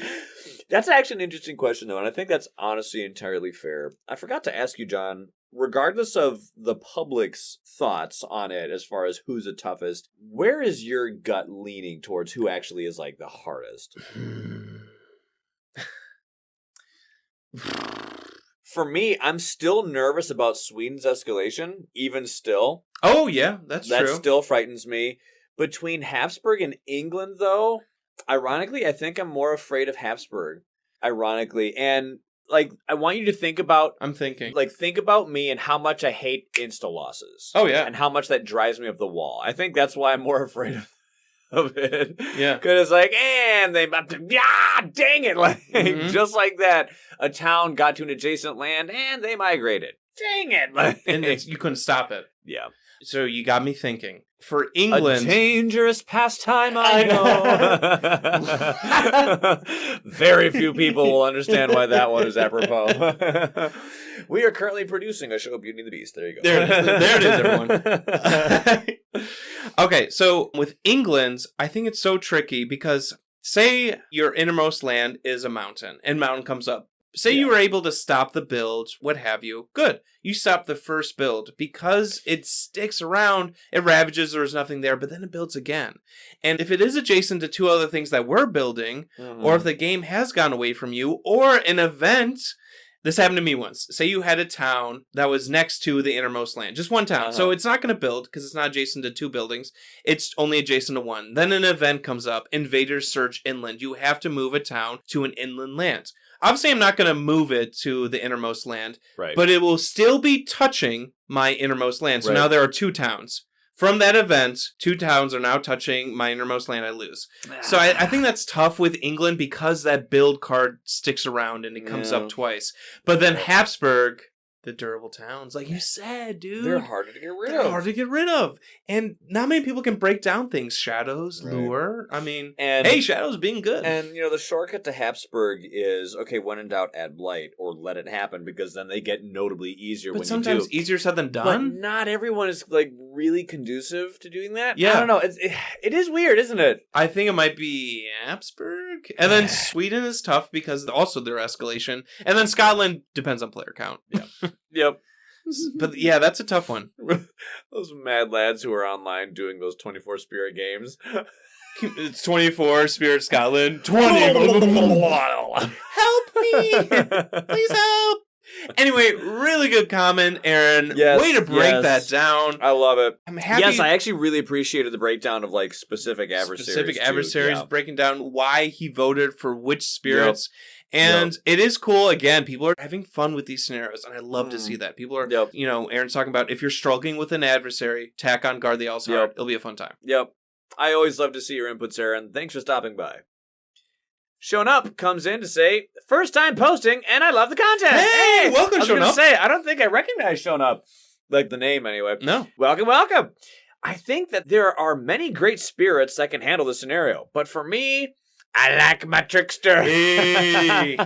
I personally like to run 2 level 6 adversaries when playing Guard the Isle's Heart. Whoa, slow down. In solo, as it reduces the difficulty significantly.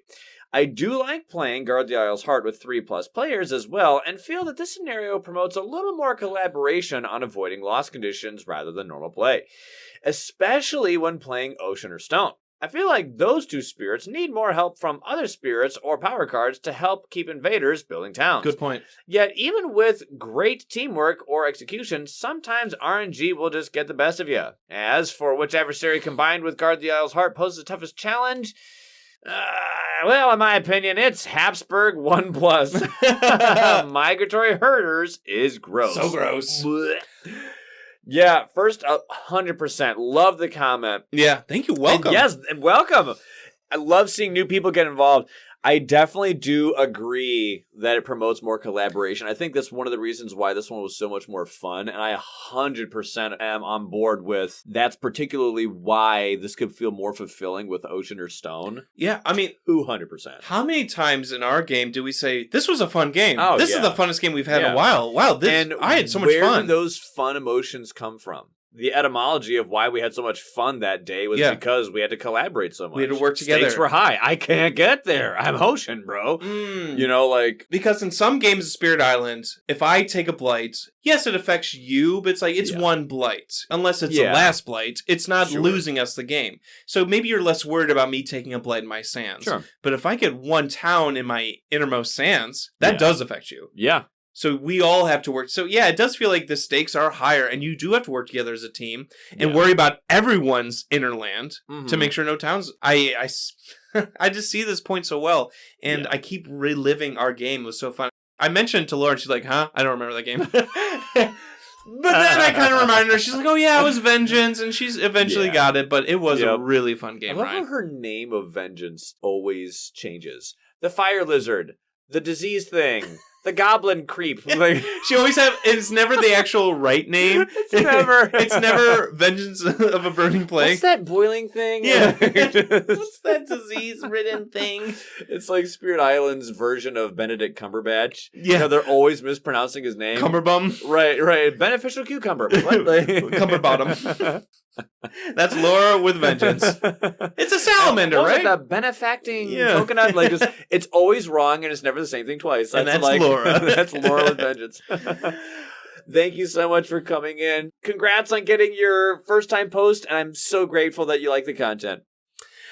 Rainbow Snob comes in to say, I don't have a lot to contribute here. Next. Swipe left. I'm kidding. Sorry, Rainbow. Okay.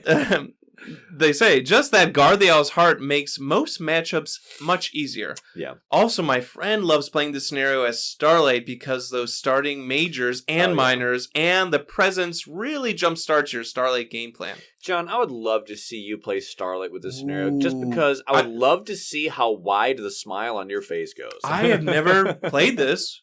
Because I don't play scenarios with Starlight. I mean, think about this. You've heard us say, when it comes to minors, there is no such thing as a bad minor. It either works for your situation, or it helps you in a way that you didn't think of, or it's terrible and you have a good burn card for a major. There's never a bad minor draw. And, it can't miss with Starlight. That's true. No card can miss. Because you have how many mates? For everything. For every element, you have something to trigger. So there's no such thing as a bad card even further. And you get a major that you can build your Starlight around. Game setup. Oh, this is my major now. There are, in a general sense, there are such things as a bad major. There is no such thing as a bad minor in this game. And for Starlight... there's never a bad either. No, because Starlight can make anything work. You're right, Ryan. Right, I do want to try this build with Starlight with Guard. That'd be really fun. Yeah. Hey, it's Ray! Hey, Ray! Right on. They come in to say, I'm only answering 1 and 3. Okay. And that's the questions that we asked, by the way. Questions number 1 and 3. Which were, which spirit handles this scenario the easiest, and which adversary is the worst?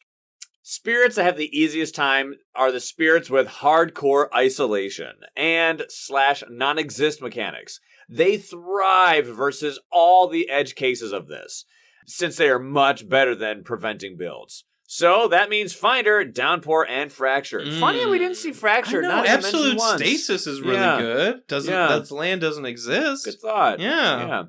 As far as what adversary is the worst, the level of adversary matters so drastically into this that I'm shocked it wasn't considered as part of the feedback. Anyway, in my case, since I mainly play at level 6, Scotland is the hardest. Scotland is already extremely difficult to play around because it's an ad. Ad. If you're new to this place, you can't, dear listener, stop the word add. You can stop build, you can stop explore, you can't stop the word add. It can only be avoided with isolate. In addition to that, 4+ player games can instantly lose to escalation without massive amounts of support and help on the escalating board to make sure that there are enough lands where a town doesn't have to get added to the heart. Having 4 clear lands plus the heart clear makes this super difficult more than anything just preventable with isolate alone. I understand why Ray finds Scotland so hard. I know Ray does a lot of bigger games on Discord because Ray likes playing on Discord with people and it's super cool. And usually on Discord you can get, because you're playing online together, it's easier to get 4, 5, 6 players in a game because in person it's hard to teach 6 people the game. So thinking of that, it's like, it makes total sense that Scotland would seem so difficult because of those higher player counts that Ray's used to. And he played right into my hand. We made sure that we didn't put those there because we wanted to make sure the survey appeared approachable to all peeps, and I figured the higher end players would list it anyway. Hey. Thanks for proving me right. Gotcha. This is where I blow out the smoking gun. Thank you. But no, in all seriousness, I didn't want to, overwhelm people. What? I can't contribute to that. I don't play this game enough. Yeah, we just wanted to see at any level. Keep it approachable. Yep. Craig comes in to say, oh man, it's really interesting to see people saying Ocean is rubbish for this. I got my first level 6 win against England with Ocean and the scenario. Hear that, Aaron? And Laura. And Laura. Wait, she's not in this episode. She'll never listen to it. You'll just have to tell her. Yeah, I'll just have to like, hey, which honey. means she'll never hear it. Yeah, she still will never hear it. I'm safe here. That's true. You're safe in all the episodes she's not here. She does. Because she'll never... The podcast doesn't exist unless she's here. You can literally tell her, hey, babe, in a month, we're going on a cruise to the Bahamas. Get ready. Yeah. Or something crazy, something big or life-altering. I spent $5,000 of savings on a TV on shoes, for me, right. on shoes. Yeah. She would never know. And then she'd be completely oblivious. That's funny. Dude, at some point, we should test her. We should. Like, come up with an idea, something to say, and then see just, if she do it. gets it. That would be so funny. And you listeners at home can cheat and tell her. I know. Yes, don't text her. I know people We talk gotta to think of Laura. this. Yeah. That would be hilarious. I know we have our Laura people that reach out to her. Hilarious. Anyway, Craig goes on to say... Back to Craig. Sorry. I also then went on to the next 2 games to get level 6 wins with Brandenburg Prussia and Sweden, though I had 1 win with Sweden before and 1 win with Brandenburg Prussia with Dahan Insurrection before. Oh. I do seem to think that this was helped, by having the board with the long wetland. Hey, D-board! That does help Ocean a lot. Yeah. It does. But at least in the right circumstances, Ocean can really utilize this scenario. Ryan, how often do you talk about that long wetland that can touch so many lands? How can you not talk about it? And it is touching land 7, which, if you're playing solo, would be the innermost northern land. wetland of D-board is why D-board is famous. Yeah. I do like this, though. I do like seeing... A defender for Ocean. Yeah. Anyway... And then Aaron's the next comment. I'm just kidding. Yeah, this actually sparked a little bit of a fun conversation. And so, just like we usually say, there are a lot of fun conversations that are sparked within our surveys, and we don't have necessarily the time to go over all of them. So go ahead and check out these fun conversations that happen in them, dear listener, because, well, they're fun. And there's a lot of information that you can garner from them and whatnot, and so... And contribute in them, because Yeah. people, you can, like, restart some conversations. Yeah. People come back and join you. Yeah. James, Hey, comes James. back and says, there are really 2 things to consider when picking spirits. Those who cope well with the extra loss condition and those who benefit from the extra growth. Anyone who can isolate is strong against that loss condition. Starting off with the board so empty makes it a bit easier than usual to avoid early inland explorations, which helps you get ahead of the invaders. So Finder and Downpour have a great time. Green has just an incredibly easy time preventing builds in the central land, doubly so if that land is jungle or wetland. Yep. Any spirits with good explorer control would also be good at this scenario. Fangs is excellent at prevention, whether it's hunting down explorers or preventing builds with prey on the builders. Flooding the inland with beasts also reduces the risk of explorers getting through from helpful beast events, which tend to be good at preventing builds by eliminating explorers. Pause. I'm not getting grumpy. Maybe I'm getting a little grumpy. So I'm getting a little grumpy. The original spirit who is good with explorers is shadows. And yet no mention of shadows. They're innate. They can gather explorers. They can destroy explorers. The night is still young, John. Where's my shadows love? Calm down, sir. Okay, all right, I'm just saying. Shadows is good at this. In terms of benefiting from extra cards and presents, I'd say Finder comes up again. There you go, Yeah, John. all right, There's your okay. bone. I do like Finder. Yeah, Finder's fun. I often find turn 1 as Finder a little constrained as I feel the need to grow towards the second card play and focus on the extra card play from growth at the expense of gaining cards or energy. This is probably a bad habit as a player, but the extra growth and cards here mitigates it. Fangs also benefits from extra presence, turning its already strong early game into a dynamo. And don't forget that that's 1 extra presence to sacrifice for its special rule. Yes, just took more- the words right out of my mouth. More presents for beasts. Oh, John, you like this. And Starlight seems to fit incredibly well with this. Yeah. Huge benefit from the extra presence and cards. A Starlight that can affect the board in turn 1? Not possible. As well as the air and moon innates to prevent explorers getting through. There are other spirits that would benefit from the extra presence and power cards. Thinking of Lightning and Serpent here. But, with the possible exception of Wind, Lightning's Explorer pushing an 8, don't have ways to easily prevent the inland builds. A good teammate can prevent this, or you can just trust the power deck. The spirits that would really struggle are, I think, the counterattackers. I agree. Yeah. Stone and Vengeance are best at letting problem areas develop, then flattening them, which this scenario doesn't allow for. Also, Volcano wouldn't be great as a spirit whose attention is best pointed at big problems, not preventing tiny builds.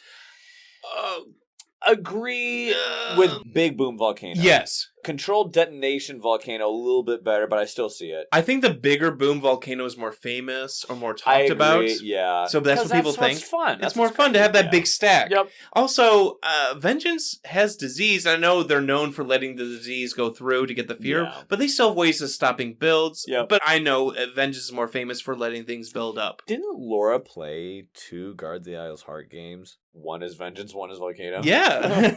But to be fair, at like lower or medium difficulties, Sure. to be fair. In terms of adversaries, England's adjacency builds frankly sound like a nightmare here. Though, on reflection, at least the escalation isn't a problem. Honorable mention to Hepsbok's Moving Towns and Scotland's Level 6.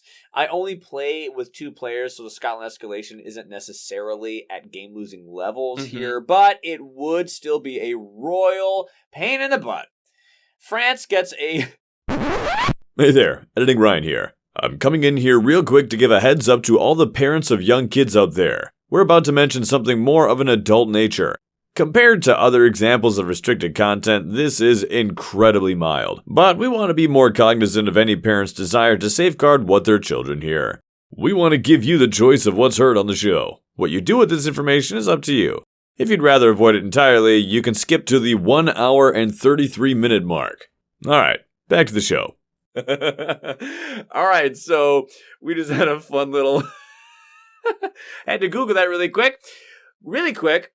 France gets the booby prize here. Removing all towns at the start turns their escalation from a terrifying day one problem to a theoretical issue that probably won't ever materialize. On one hand, yes, France can be ridiculously scary here, but removing towns guts that significantly. And then you just gotta keep the lid on them. You make sure those double explorers don't turn into double towns. Back to the fun word. So, John and I look at the word booby prize and we're like, what the heck? I'd never heard of this before. So, literally...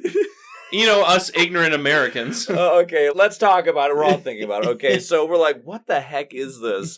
This has to be a European thing. Yeah, right? because we're all thinking like, what the heck? I've never seen those 2 words put together.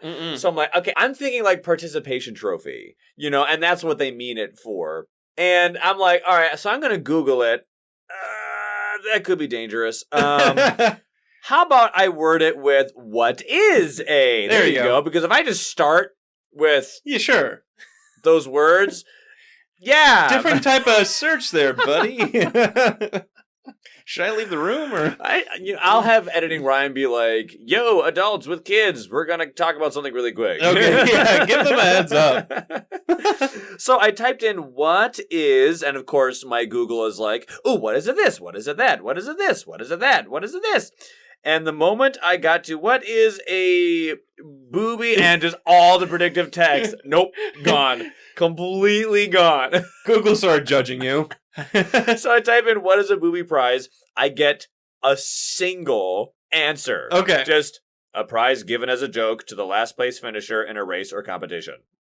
That's it. It's a joke. So Google is like hiding, just staunching this... It's the internet, baby. This tirade, this was probably a tsunami of filth. That's like that it is like preventing. It's the last place. So just we try to keep this as a family-friendly show, and so like I think I will have Editing Ryan like. Thanks for that, James. Funny. It was funny, and I felt as if some of you probably might also find it pretty humorous. The humorous, or might be confused like we were. Yeah, I learned something new. So there you go. There you go. To get back to their comment. To add, I've played this scenario twice. Once a very long time ago, I think with Sweden level 1 and Keeper. My girlfriend played someone else, but I can't remember who. Keeper did some preemptive Dahan killing in the inner land to stop them from turning into towns. Oh, okay. As the escalation was the only real challenge we had to deal with. Which, And that's one way to deal with your problems. Just get rid of Dahan. Just bop them on the head before they do. More recently, we played through all the adversaries and played as Serpent and Many Minds against France level 4. We were going to do level 3 and then realized it added absolutely nothing over level 2 as there are no extra towns. Incredibly easy game.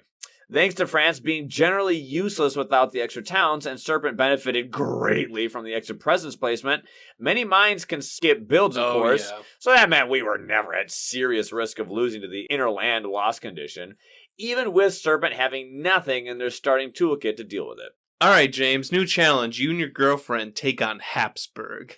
Nice! And see how that goes. I still think that Serpent rouses in anger is not bad. Because you can move towns with level 2. You know, James I is will saying... still fight for Serpent. Okay? James was saying that Serpent liked the extra presence placement. So Serpent benefited. Yep. Oh, what a name. Mark Dragonstorm. This is cool. That is a cool name. Mark comes in to say, if I get my 2 dudes together, we mostly play a 6-spirit game with Heart of the Island.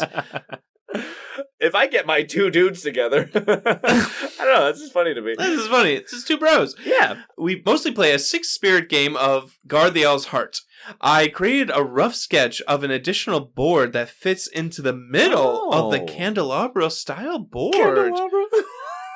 I have Beauty and the Beast on the mind.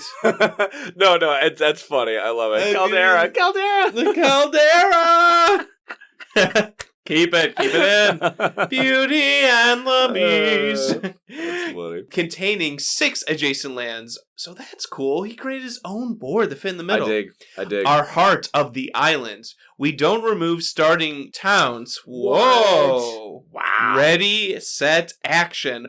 Blast of a game. Wow. We didn't try any level 6s so far, but most level 4s and some level 5s. Okay. It's very cool. I'm going to try it. That sounds fun. I want to try Very it. Very hard. Not removing towns.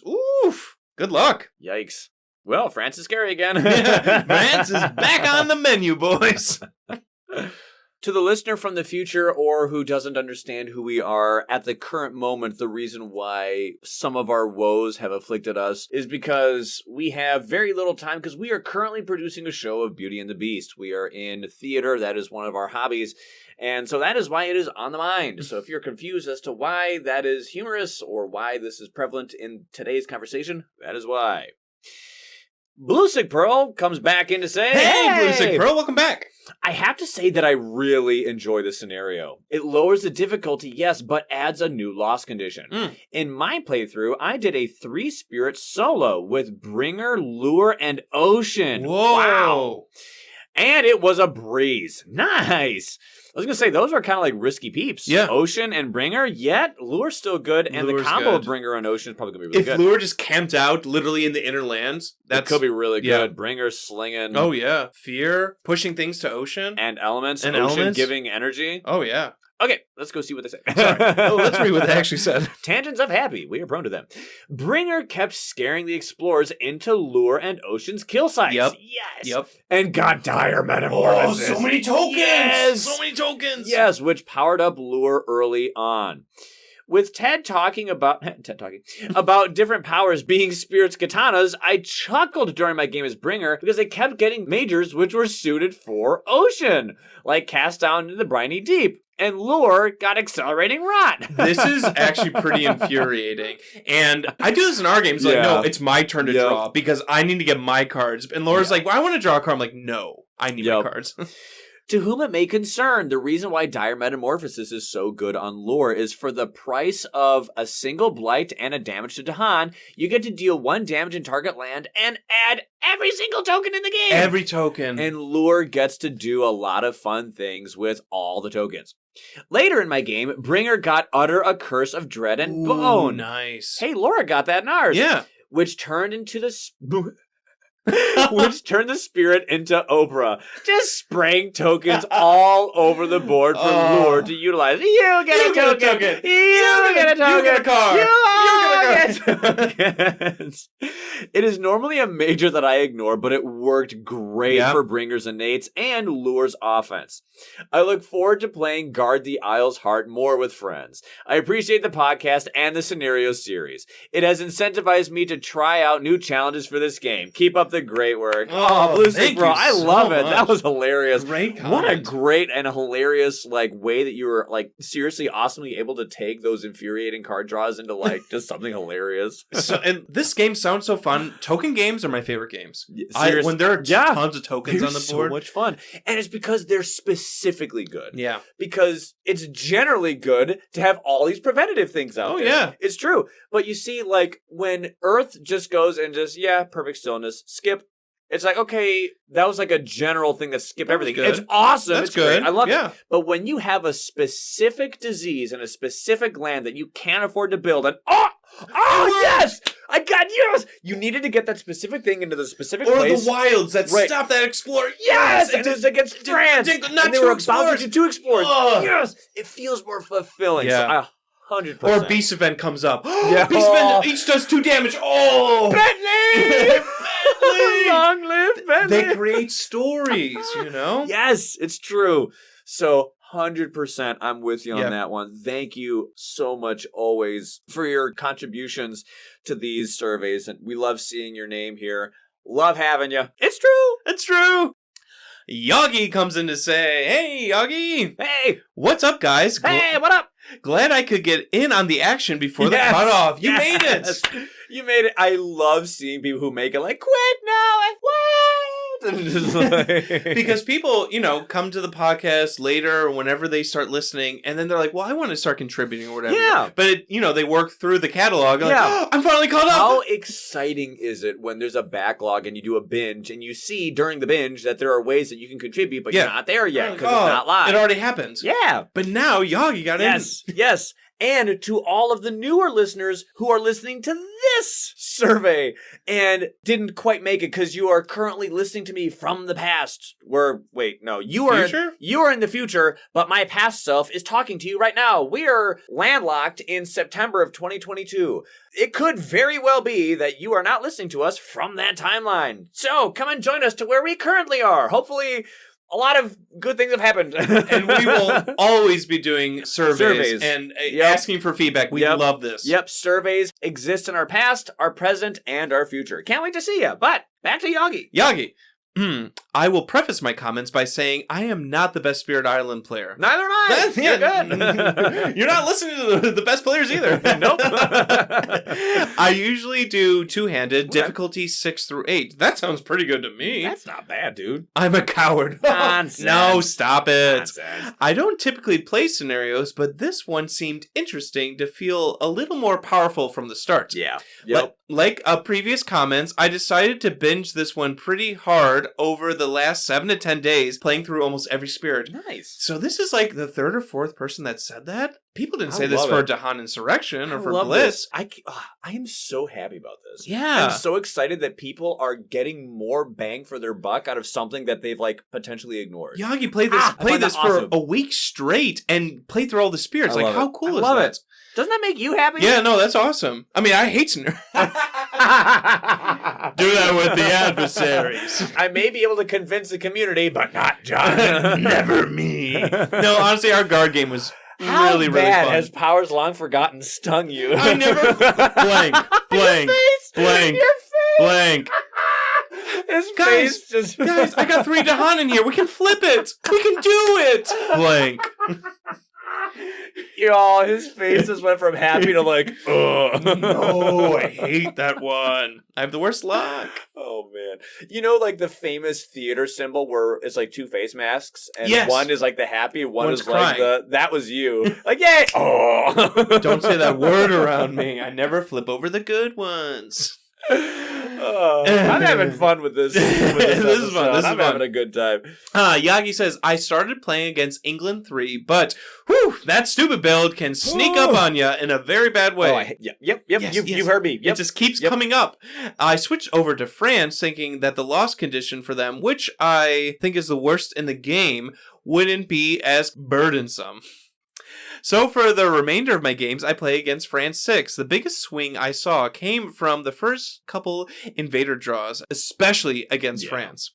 There are some spirits that there are absolutely nothing you can do to get rid of the towns before the end of turn 1, except for praying for a lucky card draw. 2 towns for France 6. Yeah, France can be tough. I know people saying they get neutered because, they remove so many towns. Right, but how many times have you heard the words swingy and France in the same sentence? Oh, yeah. Almost for all the scenarios, people have said that. Yep. And just for gameplay in general. France can just be like, oh, I lost this turn. If you are a newer player, or perhaps you've recently picked up the game, there are a plethora of things to remember about a plethora of spirits and adversaries. Or you don't have branch and claw. Just remember, France Eastboard. Remember those 2 words. France East. It sucks. Don't do it. Don't try it. Or just France thematic Or sucks. just beware. Buyer beware. Just always remember. France swingy. France East. Don't try it. Or do. I have the high ground. Don't try it. Don't try it. Oh, I lost my spell. Underestimate my power. And that first turn card draw can really mess up long-term planning. See lightning. So, yes, I can see that. Some highlights from other spirits. No surprise that build prevention and explorer movement reign supreme. Yep. Yeah. As well as fast phase damage. River, Fangs, Downpour, Thunderspeaker. Yep. Green. Yep. All achieved a score of 78 through 81. Wow. 80s. Nice. That's high. Want to point out that I had a lot of fun with Base Earth. Yes! What? I thought they were in our bottom 5. They were. Base Earth really benefits from that extra presence at the start. Although Bringer has some control, I really struggled to keep up with France's out-of-control explorers. You certainly can. Yeah, it's tricky with Bringer. That's why I liked being in a team. It wasn't just me playing Bringer. Sure. It was so helpful to have you and Laura doing damage. For France 6, what's one of the biggest things that Bringer relies on? Fear cards. Yeah. What does France do with fear cards? Hey, explorers can no longer be removed. By them. Dang it. Yeah, that does stink. That's a good point, Ryan. Surprisingly, I also had a hard time with Keeper and not getting the right cards to start, and again, not keeping up with the France Explorers. Ooh, these France were tricky. I'm not good with Finder, but still got to win. Nice job. Nice. When paired with a Major Build Starlight. Honestly. Isn't that one of your favorite things, yes. John? Finder and Major Starlight? Yeah. When, we made the comment of Ray saying, the combo of green plus anyone, Finder plus also anyone is a fun time. Finder's really good with pairing with people. Overall, I think the scenario is a great way for people that do not usually do scenarios to get some exposure without having too many changes to the core of the game. Looking at you, whatever the heck the rituals scenarios are, it's have this many presents, have this much energy. Boy, that would really change it. Yeah, but that's a conversation for another day. Season 3. Keep up the great work, guys, Aww. and really appreciate everything you bring to the community. Oh, thank you. Yagi, that was a great comment. Thank you. It was so cool just to read about their journey, these 7 days that they played through all the spirits against France and England. And it was cool to read. That was awesome. Thank you. Also, Finder plus Starlight's great. I agree. Hey, it's Mads. Hey, Mads. I have tried the scenario against some different adversaries and written a little about the specific interactions. But first, I'll share my general impressions. I like the boost you get from adding a presence and gaining 2 power cards at the start of the game. Not only because you get stuff, but more importantly, it shakes up some of the classic opening moves. The removal of all towns leaves the most inland part of the island, since lands 6, 7, and 8-ish, open, and with some effort, most spirits can prevent explorers here by restraining buildings to stay on the coast. Yeah. Overall, I think that for skilled players, the difficulty might be -1, since the easier early game allows for more growth, and although the extra loss condition does require some extra thought and effort at times, I have not yet lost due to towns in the inner lands. That is, if you don't count England's stupid builds and poor events. I was waiting for it. I'm like, well, there's still a way to lose. Oh, and by the way, putting down roots is the worst event for the scenario, as it punishes you with a loss that you shouldn't play around. The event reads, on each board in an inland land, replace an explorer with a town. Oh, hey, it's that Swedish thing. Yeah. So if your inner land is the only inland land with explorers, bad luck, you just lost the game. Yep. There are other events that result in a similar instant loss that can't be predicted. Check our part 1 episode where Ryan read them off. For this reason, I might be on Team Beast Command! What? Yes! What? A Beast If Command only reference? when playing this scenario, Guard the Isle's Heart, as I generally like events and often find them as helpful as they can be harmful. Yes! Cold reads, baby. It might be worth noting that I have trimmed my event deck. Lore's done it to ours too. I probably should with mine. I'd probably like them more if I did. But you see, I don't play with it, so I don't even bother. You have every event, all of them. Playing with the thematic side of the board, there are even more lands which will not be explored into if the invaders are restricted to the coast. Yep. But the setup with a lot of explorers on the board makes the removal of towns a little less important as some of the inland lands have already been explored. That's a good point. On thematic, a lot of them start with explorers, which is rare. Right. Obviously, the balance side does not do that unless for a setup explorer. Against England, you become far more reliant on disease tokens as a reliant way to keep buildings out of your inner land. Pause, unless you get those stupid events that say, ignore disease this turn. Minor powers like Flesh Rot Fever and Tormenting Rotflies, or any disease-adding minor that can target your inner land, will definitely be worth picking up, as they probably will prevent a game-losing build. Also, the major power Blood Wreck Plague is great for a clutch save, and a future build prevention. Yep. As a reminder, Blood Wreck Plague is a 4-costing fast major that gives you water, earth, animal. It requires you to have a sacred site and has a range of 1, but it can go in any land. Says add 2 disease for each disease in target land, which will be 2. Defend 1 in target and all adjacent lands. Wow. This is a splash defense, which is great. And it adds 2 disease, not just 1. So even if you hadn't played any disease or there wasn't any coincidental disease there, you're immediately getting defend 2 in a bunch of lands. Kind of reminds me of Elemental Aegis in that way. Yeah, and it can stack like Elemental Aegis. Yes. If you have 2 earth and 4 animal, and remember, this card gives you earth, animal. You get 2 fear. Then, for each disease in target land, do 1 damage in target or in adjacent land. So, I like the choice. Splash defense, splash damage. That's awesome.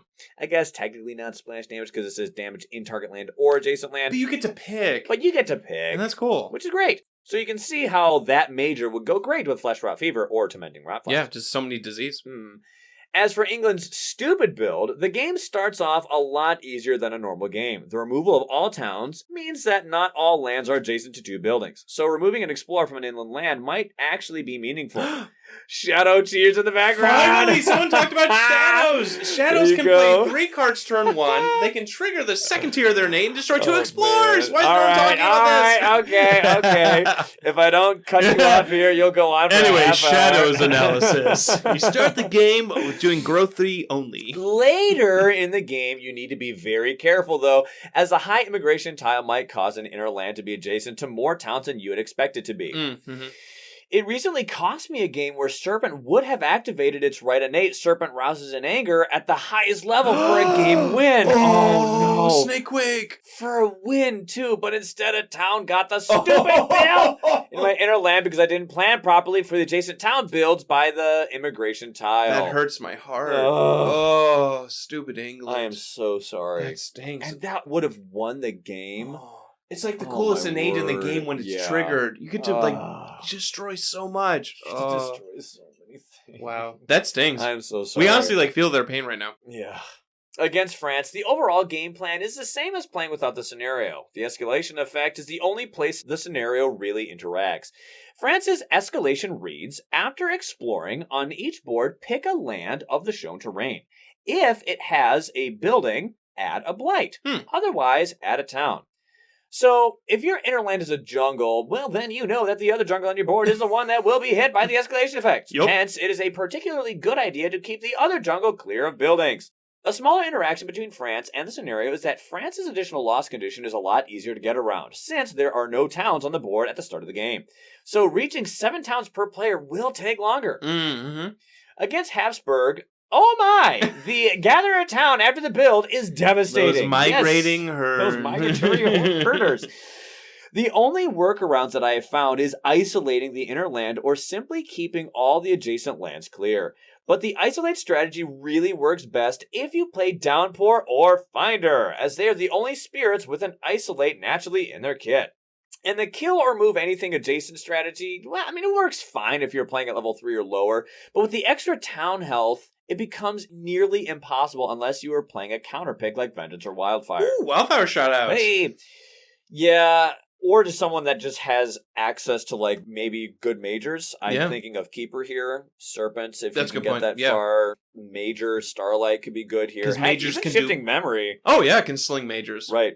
So, all in all, if you choose to play Guard the Isle's Heart against Hepsbok, pick Downpour and Vengeance if you want to have a good time, or Finder and Wildfire, whatever floats your boat. By the way, a battle report from you guys with this setup. Ooh, John playing as Wildfire and Ryan as Finder would be really awesome. Would it? Or switch up spirits if you're not up for a challenge. That would be fun. We've been kind of challenged. did something like this. We kind of did, because in Hepsbok, a while ago, we did a Hepsbok game where I was Finder and you were Mist. That's true. When you were playing through the spirits in Jagged Earth. Right. And I haven't played... yeah, You know, it's true. I haven't seen you play Wildfire in a minute. I haven't played Wildfire in a minute. Because I always hog Wildfire. Yeah. It would be fun. It would be fun. That will be fun. Just to, flip the coin and, how would I pilot the spirits? Yeah. Great comment. I love it. And I really like the disease-focused thing against England. That's really going to help. But yeah, I mean, those events can somewhat screw you over. And if you're me, they will. They always do. Tips!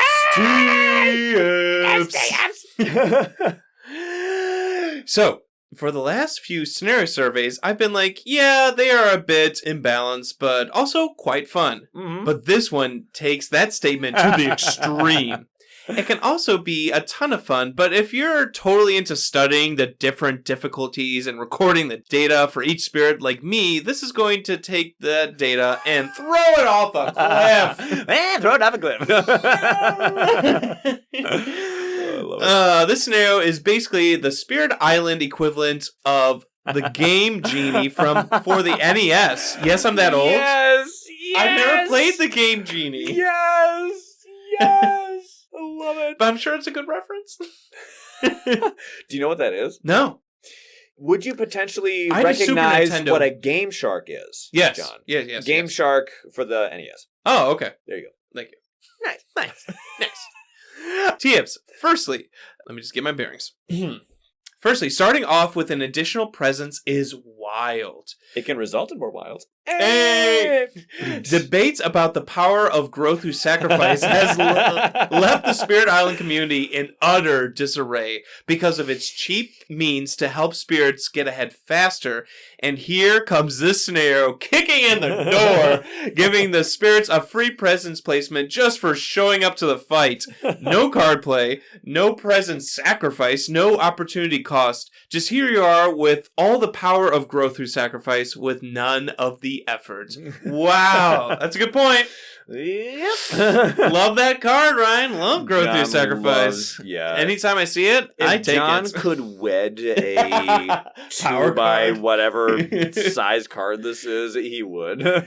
I still remember when we were doing our draft, everyone's like, I'm going to do my favorite spears in my background. I'm like, me too. Background was growth through Because growth through sacrifice right? makes any spirit my favorite spirit. Anyway, thanks, Love T-Ips. it. That's a good reference. So T-Ips says, alrighty then. What sort of a heavy challenge are you throwing my way for this massive gift? I'm ready. Wait, what's this? One random minor and a major as well? Balance has now officially left the building, and you can now find yourself at the casino tables. Are you going to double your money, or will the ball land on Maul Beast and Vengeance of the Dead? Vengeance of the Dead, clown face. Maul Beast can be... No, I That's can't defend Maul funny. Beast.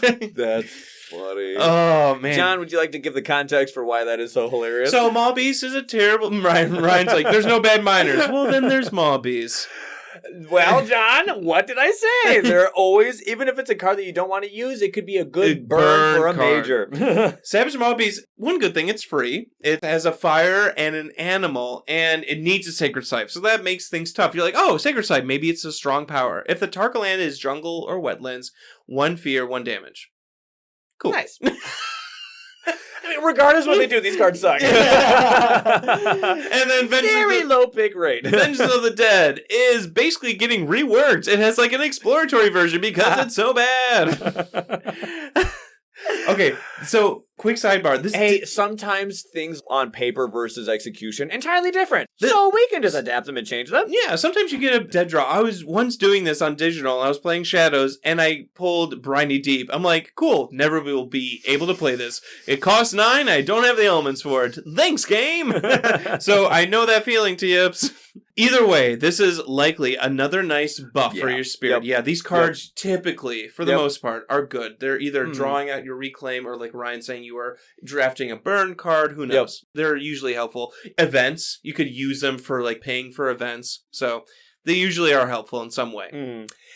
Tips goes on to say, and as you walk onto the battlefield, thinking you are ready to take on anything, you hear the unmistakable sound of French people crying in the distance. So just French people.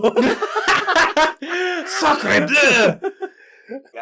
After all of their setup, remove old towns? Who came up with this? That's my French, that's all I got. Removing old towns versus France? That stings. Yeah. Now you can basically contain almost any adversary to the coast with very limited effort. Want to challenge Kalen's speed-through records? Those speedrunning records. I love when our patrons talk about each other. Load up this cheat sheet of a scenario along with Wildfire against France 6. That's what Laura does. There you go. Simply ping off a few explorers, kill one city, and the world record is up for grabs. Kalen's like, no, they learned the secret. Of course, your new Mario speedrun time is not going to impress that many people while you have the Game Genie plugged in, but who am I to judge? Woohoo! A record is still a record. Mario! I love that. Who came up with this? This is bananas. This is so Who came up with this? This isn't fair. I love it. Hey, the scenario is great. Those French are mad, all their towns. Okay, so what is this massive threat that warrants all these gifts? Add 1 lonesome explorer in land 7 and don't have a building there. Where's the rest of it? I mean, after we've removed all adjacent threats, received presence placement and power cards, we get a shaky guy with no backup to fight and use all of our new powers on. So screwed. Statistically. Yes, yep. Well, then I guess we'll be adding in some serious adversarial threat to test our new powers. And here you really get to see the difficulty rating being torn asunder. France, Prussia, Sweden, and Russia absolutely fall apart when they start without an inland foothold, whereas England, Hepsbok, and Scotland, they still have their BS tools to force buildings down your throat. You really need to be on top of it or have the right tools available, with Isolate being the strongest, as neither Hepsbok nor Scotland cares much for build prevention. That's right, they can both work around it with ads or migrating towns. Right. But is it fun? Heck yes! If you don't mind the imbalance and just want to unleash your spirit, go right ahead. It's not as hilariously fun as looking at graphs and data of spirit performance over time in laboratory settings, but it's somewhere up there. Hey. TMS does love keeping track of all this data, of all their plays, but sometimes you just want to have fun and just unleash all these powers and majors. Sometimes it's fun to be powerful. Yeah. Great comment, Tibbs. I love it. Love the comedy. And yeah, sometimes you do get some dead draws of Mobbies and Vengeance of the Dead, but yeah, just reshuffle the deck and restart the game. Is that what you do? Anyway, thanks for the comment. I had to go get a snack, so my mouth is full. That's why I haven't been talking for like past 3 minutes. Listen to the gag reel to figure out what I grabbed. But yes, Tibbs, love seeing your stuff. Schmoopy77 comes in to say, Hey. I'm going to speak to the first question. The other two I don't know much about. So the first question was, which spirits benefit the most? I think obvious ones are Keeper, Serpent, or Thunderspeaker, who enjoy the extra presence and control land 7. I have some other spirits I think that can do amazing. Volcano. They love getting extra presence out, and if the right major is drawn, you can go into a very powerful major build early on. That growth 3 with, Volcano is strong. You can really lean into majors. Lure. I say lure because of the fact that lure is slow in the growth, Yeah. deciding between reclaiming or growing. And lure also, getting an extra presence in the inland land helps as well. Yeah, seriously. Just getting more presence out there and kind of speeding up lure is always helpful. Right. Starlight. Yes, more Starlight talk. Starlight is another spirit that could really benefit from one extra presence. That, along with extra cards, could really define what build Starlight could do early. Yeah, basically whatever you pull could just be like, this is what I build now. Lightning! In all caps. Lightning in all caps. I just finished listening to the lightning analysis. Hey! Fantastic job, by the way. Thank you. Thank you so much. And how you highlighted the importance of just one extra card. It's so true. Lightning with one extra card literally changes the game into like being broken overpowered. Lightning with two extra cards and another presence could lead to a very powerful lightning. Definitely. Aaron was saying the same thing. Lightning super benefits from this. Yes. And then last one, they say vengeance. Vengeance is a rough spirits. I think they could benefit more than others from these bonuses from the scenario. Specifically, getting enough cards to deal with land 7 easily and able to reach the end game powerhouse faster. I think, vengeance is still tricky, kind of like a mist, like still trips people up. So when you are able to get them stronger, you can kind of see what vengeance is to become. You're like, oh, that's what it's supposed to be like. And if you get Numinous Crisis on turn 2... There you go. Just like we did. And blight the... No, well, listen to what we chose to do with Numinous Crisis. Well, at this point, they probably... Oh, okay, fine. We paid for it. Yeah, okay. Thank you, Schmoopy. And who gets to finish off Season 2 but good old Kalen? Kalen got mentioned about the speed runs for multiple Tibbs. times. Yeah. I have to start with the admission that this was not my favorite scenario by a long shot going into testing.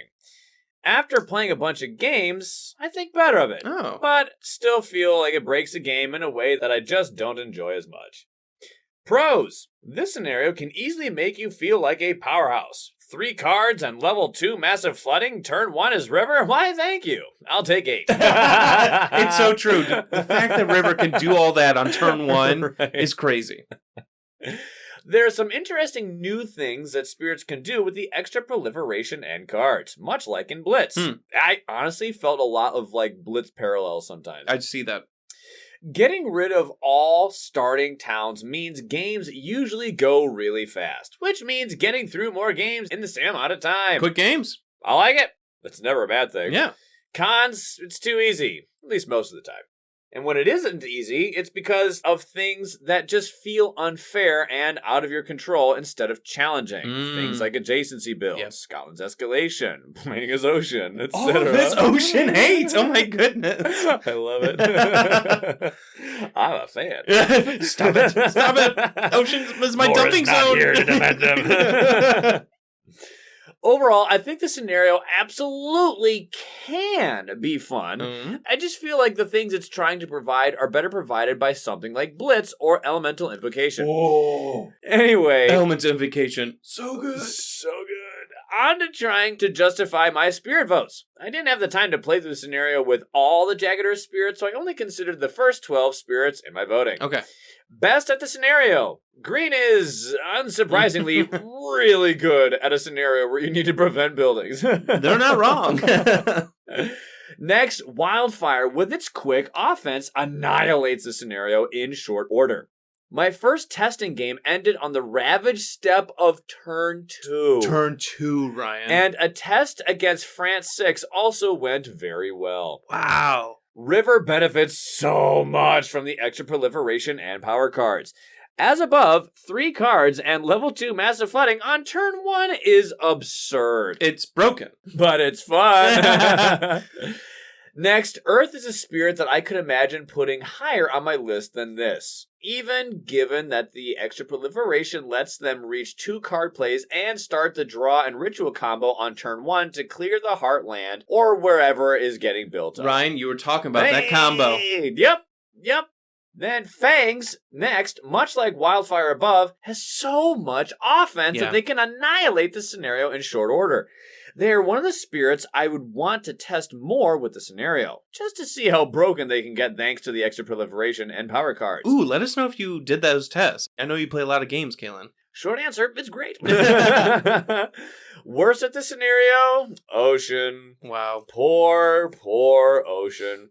They can absolutely win with the right power draws, and I wouldn't have any qualms taking them against the scenario in multiplayer. But in solo, the potential to lose to the RNG on turn 1, technically turn 2 spirit phase, I guess, is just awful. Yeah, you can straight up just lose at the end of turn 1. Serpent was surprisingly bad at the scenario, or at least in the way that I play them. I think you have to draft some form of explorer control or damage early on, or this can also lead to a quick loss. Keeper has a bit of a slow start, and like the 2 above, can also just lose to the RNG if things go wrong. If you get started, though, they're as strong as ever. Well, they can just end up still being keeper. Yep. Yeah. Finally, adversary. I only really had time to test this out in the digital version, so Brandenburg, Prussia, England, Sweden, and France are who I tested with. Okay. Of those 4, England is almost trivially the hardest to deal with. France and Sweden losing all their setup towns is backbreaking for them. While Brandenburg, Prussia isn't really hindered by the scenario much, they also don't really threaten to hit the alternate loss condition. England, on the other hand, has its stupid adjacency builds. Yup. I think they're still easier with the scenario than without it, but they definitely complicate the scenario. On a positive personal note, I got my first Terror Level 1 victory against England 6 recently while I was testing with this scenario. Nice. Terror Level 1, Ryan. Against England 6. Dang. The hardest adversary in the game. Oh, hail Kalen. Jeez. I haven't tested the other adversaries personally, but Scotland with their escalation in a 3+ player game seems like it could take the cake. Well stated. Yep. Impressive Terror Level 1 victory. Yep. Nicely done. I want to know the spirits. Yeah. He doesn't say. I'm going to need to know that. I'm just going to assume Fangs. If he says missed, I'm going to just flip a table. I think it might be Fangs. I think Fangs can do There's it. no way it's missed. Yeah, No way. But I'll be like... That'd be cool. That'd be cool. And there you have it. There is Guard the Isles Heart. What a unique and fun scenario this is. It's so swingy. It's kind of weird. But it's fun. And with adversaries... Boy, you can say that for a lot of these things, can't you? But like adversaries really affected, as we're seeing. Yeah, they do. Events really can throw it in a blender. Snow. Ocean, what spirits interact France, with it? Oh no, but they're gutted. Yeah, but Sweden in the same way, but it takes a single escalation and you're still dead. Oh no, just one Dahan was there. Scotland, big player game, we lost. So yeah, but it's fun to feel powerful. I liked what T-Ips was saying near the end of just, hey, just want to have fun. Like, throw stats, throw labs, throw strategies out the window. Just want to sling majors and, like, not reclaim and have extra minors. Like, just play this. So I like that mindset because that is what we had a really fun time with this game. People were saying how it's more collaborative. Sure. You're working together on the, guarding the Owl's hearts, quite literally. The thematic makes things different. Sure. So it was fun. I don't know if it's my favorite. I said it wasn't in the previous episode, but we had a good time with it. Yeah. So concludes Guard the Isles Heart analysis. Well, we're going to go on, and I think that sufficiently buttons up this nice little topic with a bow. Yeah. We can get on to the Season 2 farewell. So, if you are listening to this episode for the purposes of the content for Guard the Isles Heart, you have reached the conclusion of the topical subject matter. We will get on to current, present, in the modern day stuff. Yes. So, until next time, I have been Ryan. I'm John. And it has been our absolute pleasure to work with you, speak with you, talk with you this season. Interact, whatever you want to say. 100%. We'll talk about this, I'm sure, in some off-season stuff and in a moment, but just wanted to get that vocalized. Thank you.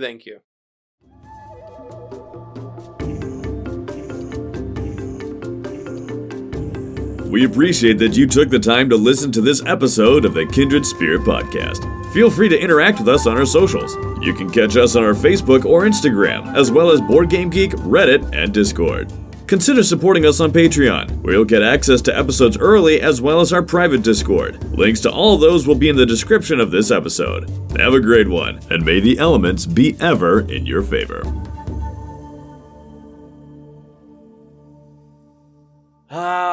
John, season 2. Boy, Wow. Literally, season 2 is just a wow. Comparatively. So, season 1 was much longer, and we will never do something as long as season 1 again. That was... You got burnt to a crisp, buddy. Burnt to a crisp, and also we were finding our identity, trying out so many things, and so much has happened in the off-season from season 1 into 2, and so much development of this show happened in season 2. Good grief. Season 2 was a time of experimentation. Yeah. Yikes. We tried it all. We tried, all of it. Seriously, a ton. I mean, this season started with an awesome bang with the trailer that we had. Oh, yeah. Which was so literally much a fun, bang. right? And, we did say a few weeks ago that season 2 would be coming to a close, and today it finally actually is. I didn't want to go and just be like, and we're gone. Bye. Slam the door by. I kind of wanted to coast to a stop. In my opinion, I prefer that when I'm listening to my shows. There are some shows where it's like, and we're done. Bye. I'm like, oh. Oh, I didn't know that. Oh, okay. The effect is the same, but I just would have appreciated to know. And so I figured, I'd just give you like a little heads up.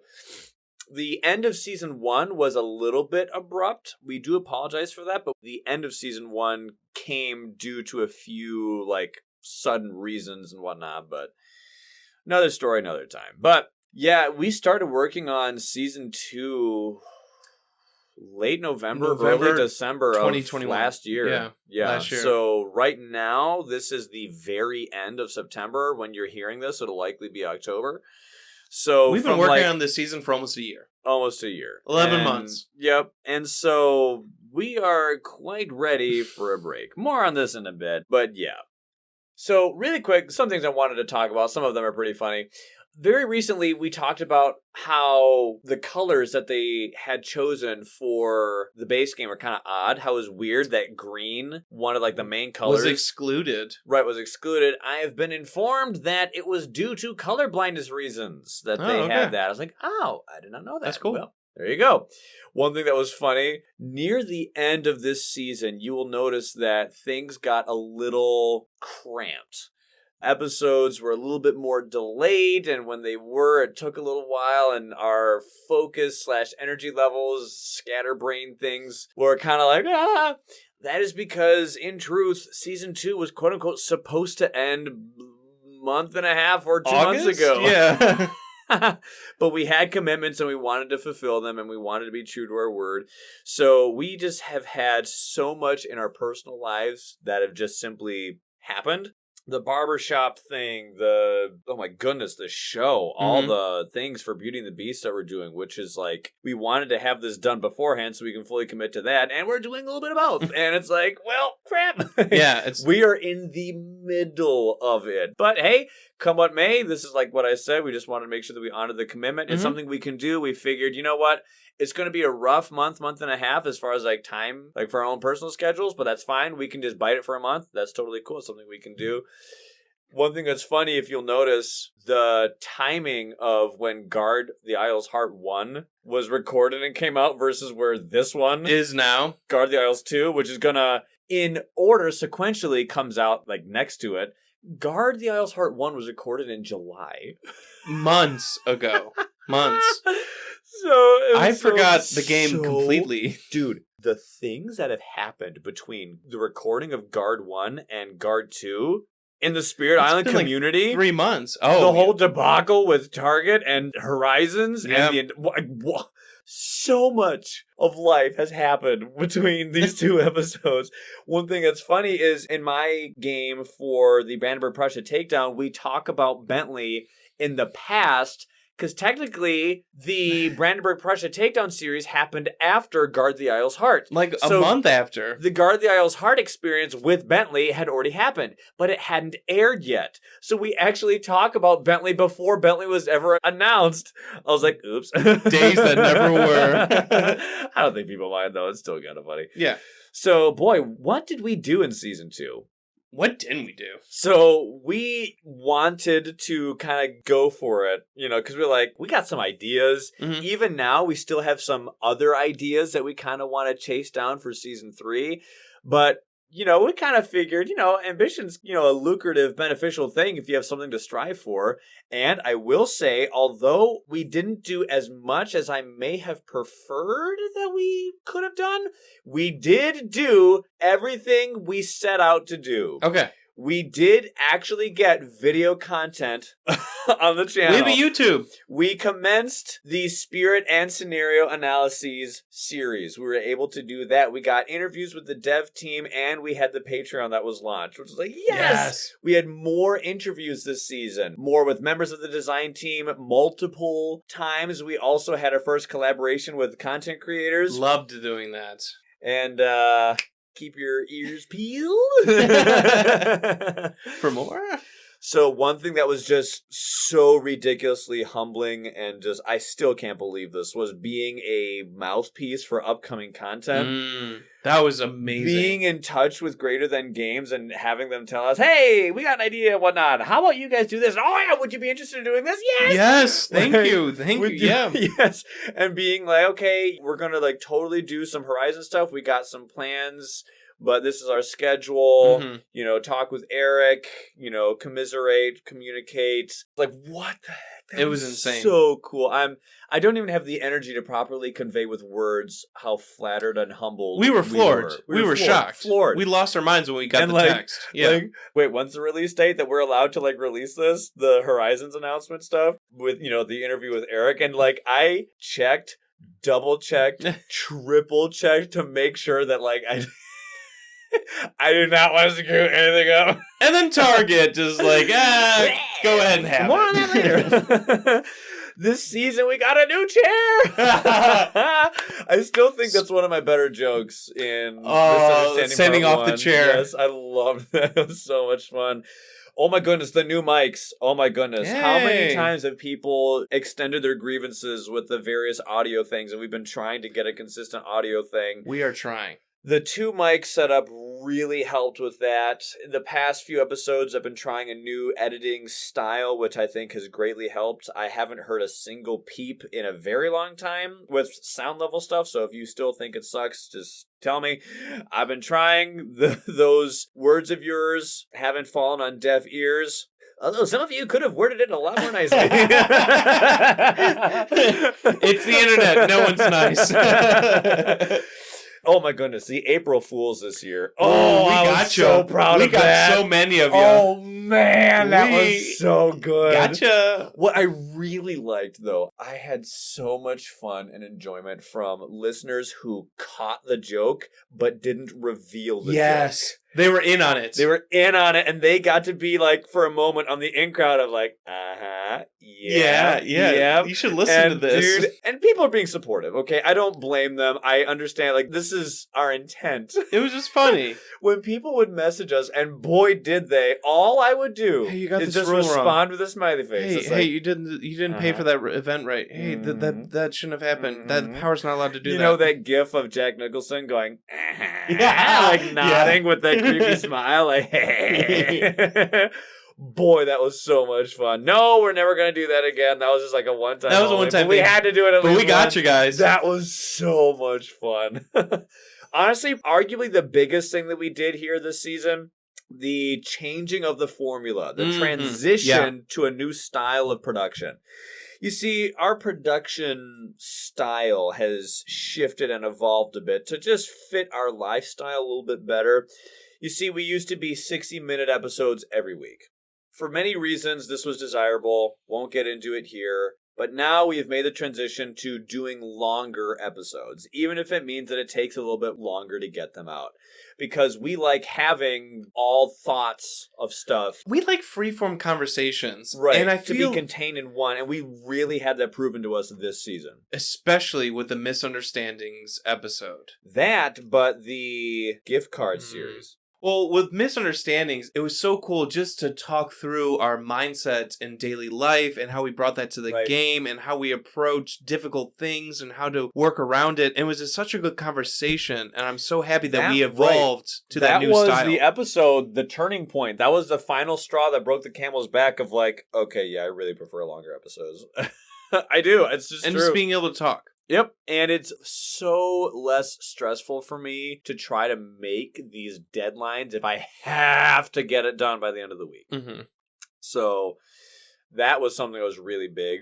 Battle reports came out of nowhere. And people love them. And people love them. Because of battle reports, we had the Brandenburg Prussia Takedown series. That was fun. Our which was first video. So much fun. And that was our first video. Who would have thought? People loved the draft. That was a great time. I love doing that. We need to do great another idea one of with those. That, by the way. That was phenomenal. So many people were like, this is so cool. People, enjoy hearing our reports, the turns, who we Mhm. picked, how it went. And by the way, John and I have like 3 or 4 awesome ideas that we came up with Yes. to do with battle reports. We'll just tease you with that for now. Oh my gosh. The design space that this has given us. If you liked where they are now, you're going to love what we're coming up Oh with. my goodness. I'm really excited. Oh with yeah, this I'm like one. bouncing out my chair. And yes, once again, unlike other TV or radio ads where they say, we have all this exciting stuff and more. Yes, we have 3 or 4 other things that we're not telling you so that we can say the words and more Yep. without lying. It's going to be great.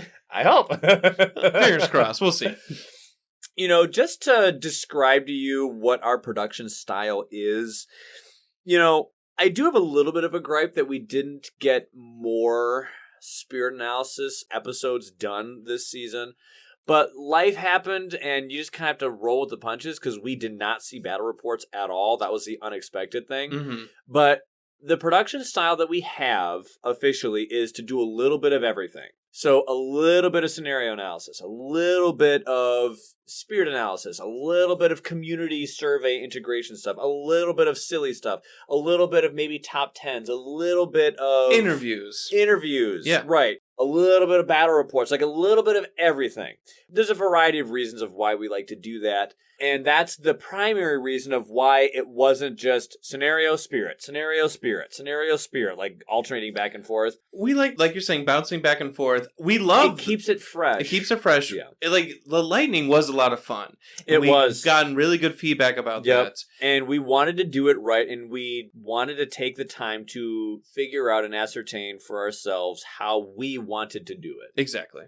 I think, too, there are so many resources out there for spirit write-ups, game write-ups, turn-by-turn things, guides, videos. So I know there's a lot out there. There's communities, there's Reddit, there's Facebook, there's Discord, my goodness. So we like the flexibility, and we know that we're not the only ones you're turning to. Right. And you can learn a lot from others. And there is a desire to not be redundant with products that already exist within a market. Yeah.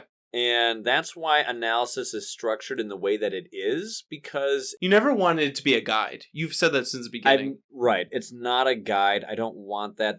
That would take so long. I understand that would be really good as like a thing to do, but those things are much better to see and read than to hear. I agree 100%. It's not best for the audio medium. I truly believe that for a plethora of reasons, and I think that we have found, in my opinion, a good blend of information, opinions, strategies, and just like a little bit of everything and good thoughts and whatnot with spirit analysis. Yep. And I'm sure the more we do it, it'll get better. I say all these things because I wouldn't mind if in season 3 we do a little bit more spirit analysis. Definitely, yeah. Just because there's a lot of spirits to get through. We'll whip through some. The low complexities will get done real and there's quick. more on the way, so we gotta get going. I mean, I need 7 episodes about shadows, but then after that, it's open season. Yep. I would really, if we can get to elemental implication, or varied terrains, if we can get either one of those 2 done in season 3, that'd be great. And one thing that's really important to know. Season 1's conclusion was defined by whenever the adversaries series wrapped up. Season 2, it might seem like this is kind of ending in a weird place. Just like, hey, we're just walking, we're going forward with all this stuff, things are going, production's great, and we just, bam, done. Wait, why did you end it at Guard the Isle's Heart? There's still more scenarios to do. There's still more spirit analysis to do. Yeah. You are correct.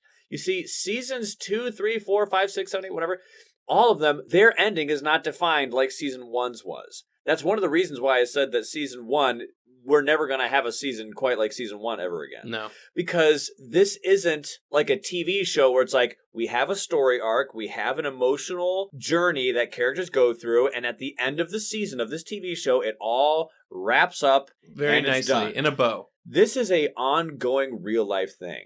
This is like driving on the turnpike. You make progress, and then you get off at a rest stop to take a day to sleep, shower, get food, and then eventually get back on that turnpike and go and do some work some more. So season 2 onwards, we're just going to be doing scenarios and spirits, plus other things as well, with interviews and collaborations whenever we can do them. And we're going to just roll with this thing and try our best to do it all. Oh, yeah. It's going to be slightly inconsistent, but we'll always tell you what's coming up next, and we'll keep you apprised of all details.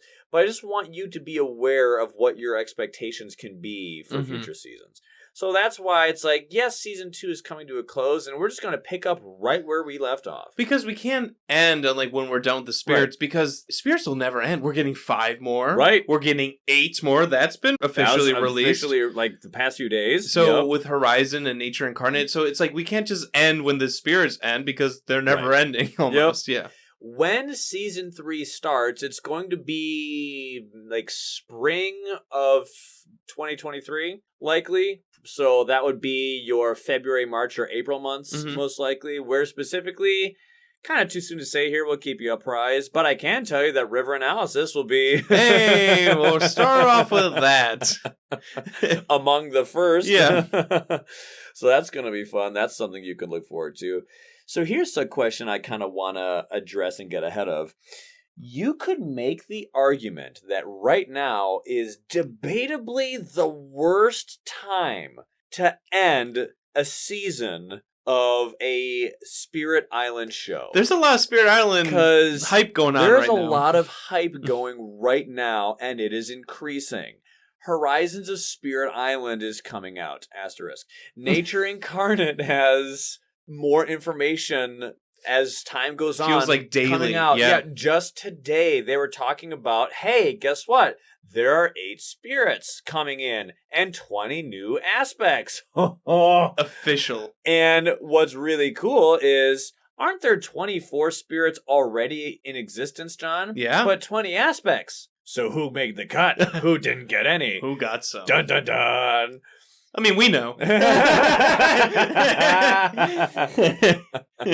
But like, point being, there's a lot of hype, there's a lot of excitement and whatnot, and it's true. Yeah. We could probably talk about these kind of things if we wanted to.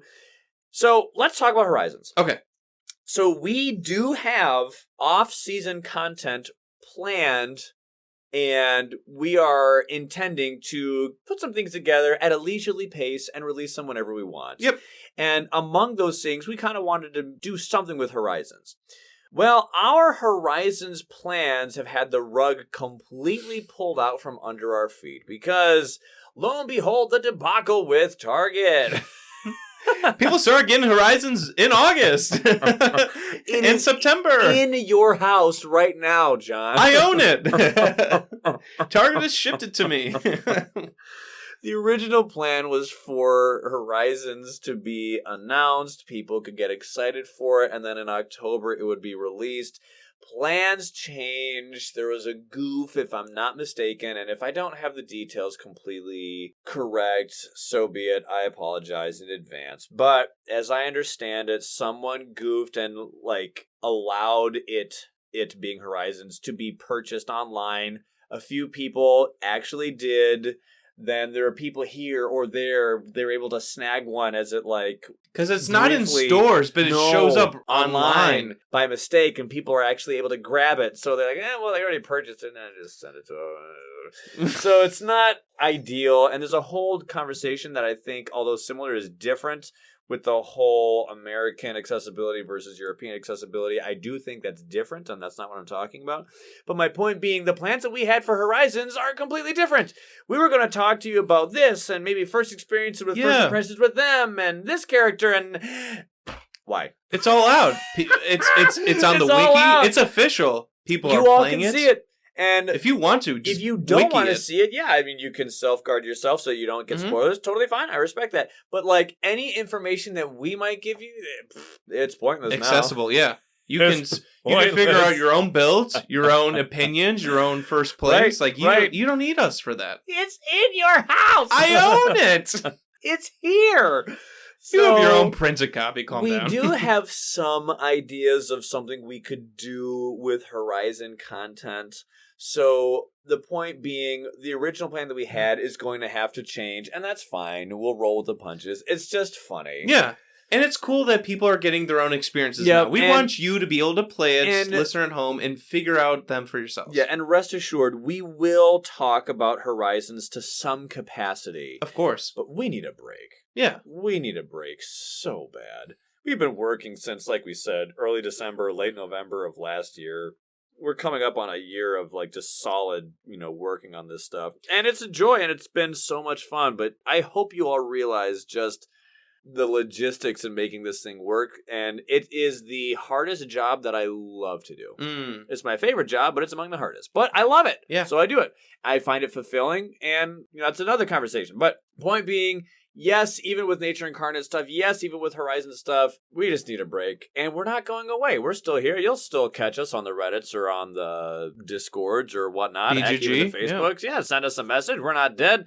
We're just like everyone else who works for a long time. We just need a sabbatical. That's all. And we're still going to release stuff on Horizons. Like I said, we just got to figure out what we're Yeah, we're just going to do Yeah. a little adjustment.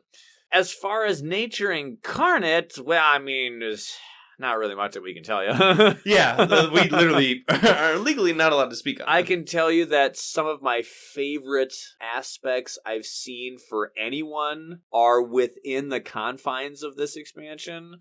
But I can't tell you who or why or whatnot. But there's just good quality stuff. That's what I mean to say here. Good quality stuff incoming. I will say there are some mechanics I had never imagined. It's I don't even know how to say it. I know how to word this. So think with me, dear listener, about a parallel universe. If you are unfamiliar with the concept of parallel universe or multiverse, it's thinking about a timeline where most of your life was still the same, but maybe a choice here was different or a choice there was different. And how would that have a ripple effect in the life that is currently being lived? So we have talked about making, in passing here and there, and was our original intent a long time ago, to make a prediction episode. That we go and have an episode that we record where we describe where we think future expansions will go, what our ideas could be for, like, our own creative designs. Like, oh, I think this could be cool, or oh, Yeah. I think that could be cool. Or this mechanic. Or this mechanic, or this could be a thing, or that could be a thing. We actually never got around to No. recording this episode. In a parallel universe, we did. In this universe, in this timeline, we never got around to our speculation episode. So there is a comment here that I can make now in this timeline, but I could not tell you in the other timeline. And you're simply going to have to be the judge of which timeline you'd prefer to be in. So because we never made the speculation episode in this timeline, we never told you. We have never told you what our speculations are of future things. But I can tell you this. With Nature Incarnate, there are some things involved in there that I called dead on. There are, yeah. To a T. I'm like, boom! Ha! Called it! And I don't mean like just a little bit. Some are similar, but some are like dead on the money. But here's the thing. Not a single time have I typed online on a forum somewhere or have I vocalized what my speculations are. I mean, you told me. In another timeline, if I did have the speculation episode, I could not tell you what I just told you. Mm-hmm. So what would you rather? Would you rather me say my ideas and then you not know whether or not they're true or not? Or you know that some of my ideas, and anyone can come up with these ideas, who cares? But would you know that, oh, some of my ideas or some of what I called definitely 100% are coming true, but you just don't know what they are. You just don't know. So it's up to you to figure out what timeline you'd prefer to be in, but you are in this one. I will say, though, there are some things that I never in any timeline would have seen coming. What the heck? It's It like- is so creative. I thought so much of this design space had been discovered that is I Spirit know. Island. I And was like, what the was I heck? wrong. I mean, Some of the coolest literally, things of this game are when yet to we be released. got the print and play files, my first word to John was, "Did you see this? Yeah. What the heck is this?" And Mhm. John was like, I know! This is not just some mini expansion. This This is dope. is This is insane. going to rock Spirit Island to its core. Oh, and I love it. I Mhm. love it. I love it. And it's that. What really more can we say? We've basically said all the that things that we're allowed to say. that we're allowed to say. I can tell you I really like it. Oh yeah, I can can't tell wait. you this. I have some serious contenders for who might be my favorite spirit. I agree. I agree. Serious contenders, but that's really all I can tell you. Here's the thing. Because Greater Than Games, released the information that it was 8 new spirits and 20 aspects. If they go and release information that we are allowed to comment on, hmm I would love to talk about things about this, because my excitement and my drive, and I know yours is the same, is so high for this. I will say you were onto something when you talked to Eric about how exciting aspects can Dude, be. I'm so excited for I these. think I'm so the excited for these. people will take aspects seriously. Because, people talk about the aspects now, it's for the low complexities and, reach shadows. Oh, and there you go. That's something that I can, one of the boom called it, that I can say, one of them at least, aspects are a thing. They're here to stay. they're here to stay. The moment in Jagged Earth I saw my first aspect, I'm like, oh, that's the future. That's the future. And people are like, you don't technically know that. I'm like, technically no, but no. Yeah. No, and they're I gonna feel be a people thing. are like, They're yeah, gonna be a thing. aspects are fun, they're cute, like, No, sunshine. they're here to stay. They're here to stay, and they are incredible. Do you have any idea how profitable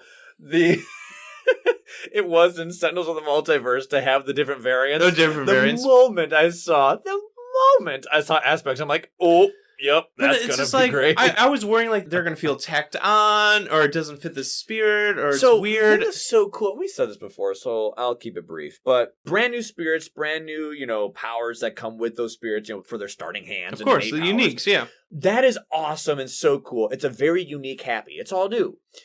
Aspects coming in are not the same kind of happy emotion that brand new spirits give. It's a different kind of happy. It's like a different kind of enjoyment. But this one has a fun layer that I just love. And I already said it with Eric, and that's just like, I love seeing how you being the design team, have been able to take something that already exists, add something that is definitely new, Yeah. and how it changes that spirit.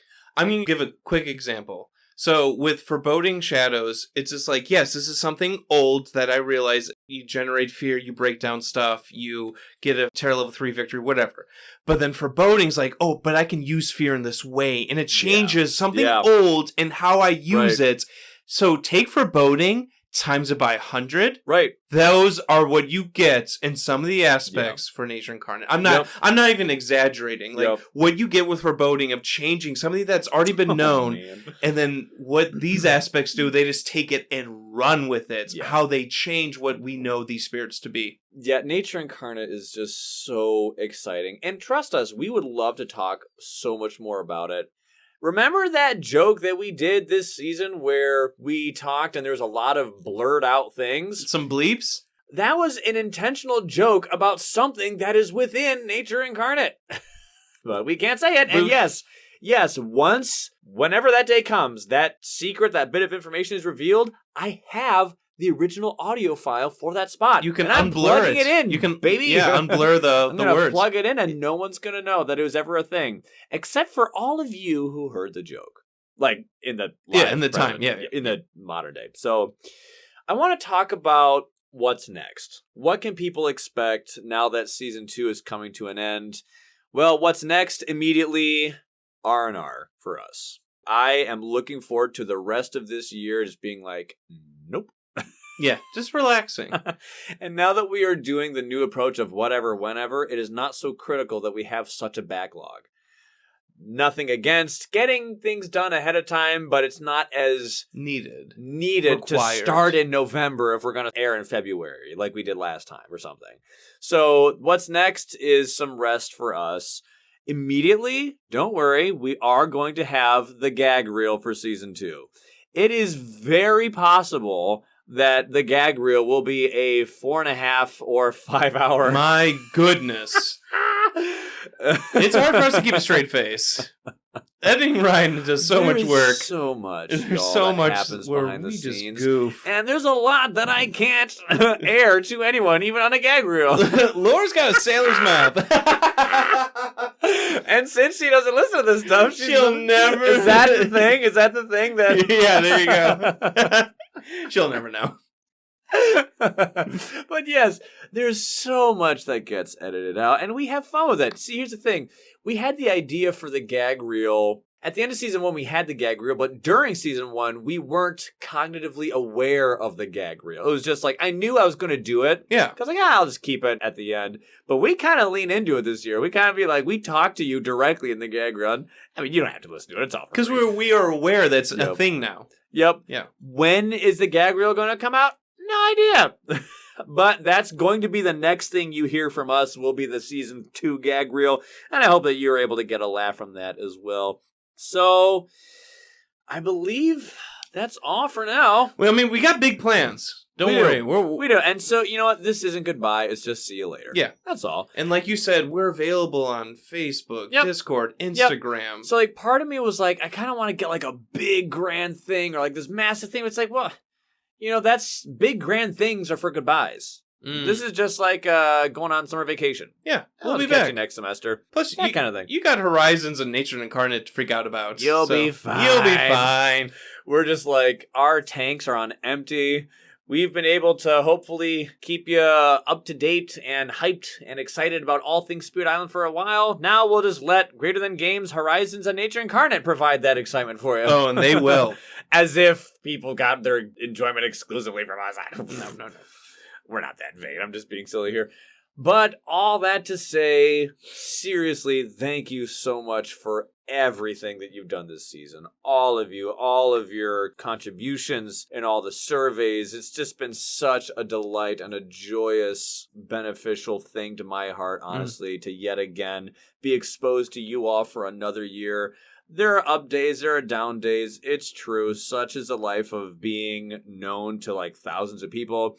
But, you know, that's life. All told, I would rather take it all. You know, what's that Frank Sinatra thing? Like, he took all the blows, but he did it his way. I did it my way. Like, and it's just like, you know, sure, sometimes I can bite off more than I can chew, but I'd rather take that life, you know, of like, yeah, I learned from my mistakes, but I don't regret it. We did it our way. Yep. I do want to give a huge shout out to our Patreon members. Oh my goodness. They're incredible. Oh my helping us out with goodness. editing, listening for things, Oh my mistakes, word. or just the constant support from them. And I don't even just mean like financially. I just mean like emotional support. Oh yeah, they reach out to They're us. so understanding. Uplifting. The games we've been able to play with a few of them. Oh, yeah. Connecting with them. Oh my goodness. I mean, I kind of want to direct more patron things like in the patron channels, but yes, that's a very much so. I'm so thankful to our patrons, our wonderful, beautiful individuals that we've been exposed to, and just reaping the long-term benefits of being exposed to such beautiful souls like that. Such kind people. Oh my goodness. Incredible. Oh my goodness. I'm so thankful for all of your patience with us. If we've just been going through so much experimentation, I'm sure there's some of you that were probably really annoyed at how much experimentation we were doing. But, you know, that's the thing about metamorphosis, whether it's dire or otherwise, is that Tokens. you completely change from one thing to another. And sometimes it's not something that can just be like a bam. Takes time. You know, it takes time, and we got to figure some things out. So I really hope that we've been able to not piss everyone off, but what are you going to do? Can't win them all. So saying thank you seems so trite. Like that's not enough. Yeah. Thanks. But really. Thank you. Thank you for season 2. I hope we've been able to be an encouragement to you. I want you to know you've been a huge encouragement to us. Huge. Seeing the things that people write or they message us and what the patrons do for us, it's incredible. Yep. And this whole community, I love the Spirit Island community. Yep. I really do. In a later time, I will have more subconscious wherewithal to assemble all the words that fit this kind of moment. And I will let Editing Ryan take us out for the final goodbyes. But as far as the live goodbyes, I've been Live Ryan. I'm Live John. And with that, I shall give this over to you, Editing Ryan. Make us proud. That's the plan. Hey everyone, Editing Ryan here. Everyone else has now fulfilled their involvement with Season 2. It is now my turn to do the same. But before I go, let's look at some fun statistics like we did last time, now that Season 2 has come to a close. I have here the details of how long Season 2 was from start to finish. We officially started work on Season 2 on September 28th, 2021, just 45 days after Season 1 had concluded. We worked on it 138 days until we aired on February 12th, 2022, which was 19 weeks and 5 days later. The finale you just listened to aired on October 8th of 2022, meaning that from the start of production to the end of this episode, 53 weeks and 5 days have transpired, or 376 days to be specific. Season 2 came out to 27 episodes, with 2,692 minutes of content. Rounding up, that comes out to 45 hours, which is almost 2 days. These statistics do not include any numbers from public service announcements or any content that was released in between seasons. As we have stated previously, we intend to release some off-season content here and there before Season 3 starts. At this time, there are no specific dates planned for those releases, so it'll just be a fun surprise for you when they drop. Unless you're a patron, then you'll see it coming. The same can also be said for the release date of Season 3, but we'll let you know when that is when we set the date. We'll announce it in good time in a pre-season PSA. Season 2 was an absolute riot to produce, seeing more collaboration, innovation, and experimentation than we've ever had before. We found more of our identity this year, and found what works for us a bit better with the production of this show, and how to fit it into our daily lives. We want to express our undiluted gratitude and thankfulness to all of you for your patience as we went through it all. Without your constant involvement and support, this show couldn't exist in its current form, and that is not an exaggeration.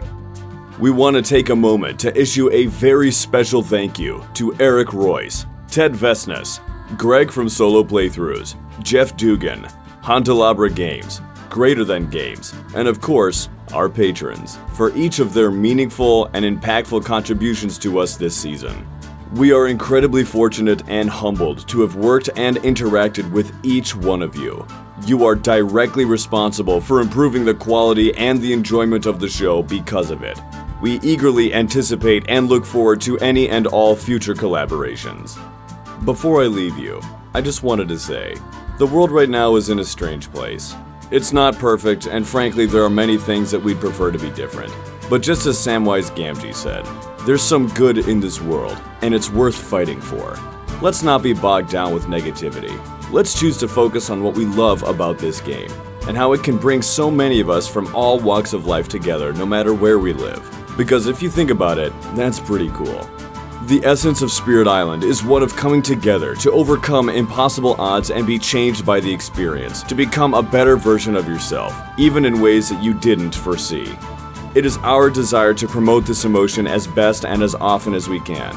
Let us all continue to remember the value of working together and being open-minded to ideas and approaches from everyone within this community, so that it can become the best that it can be.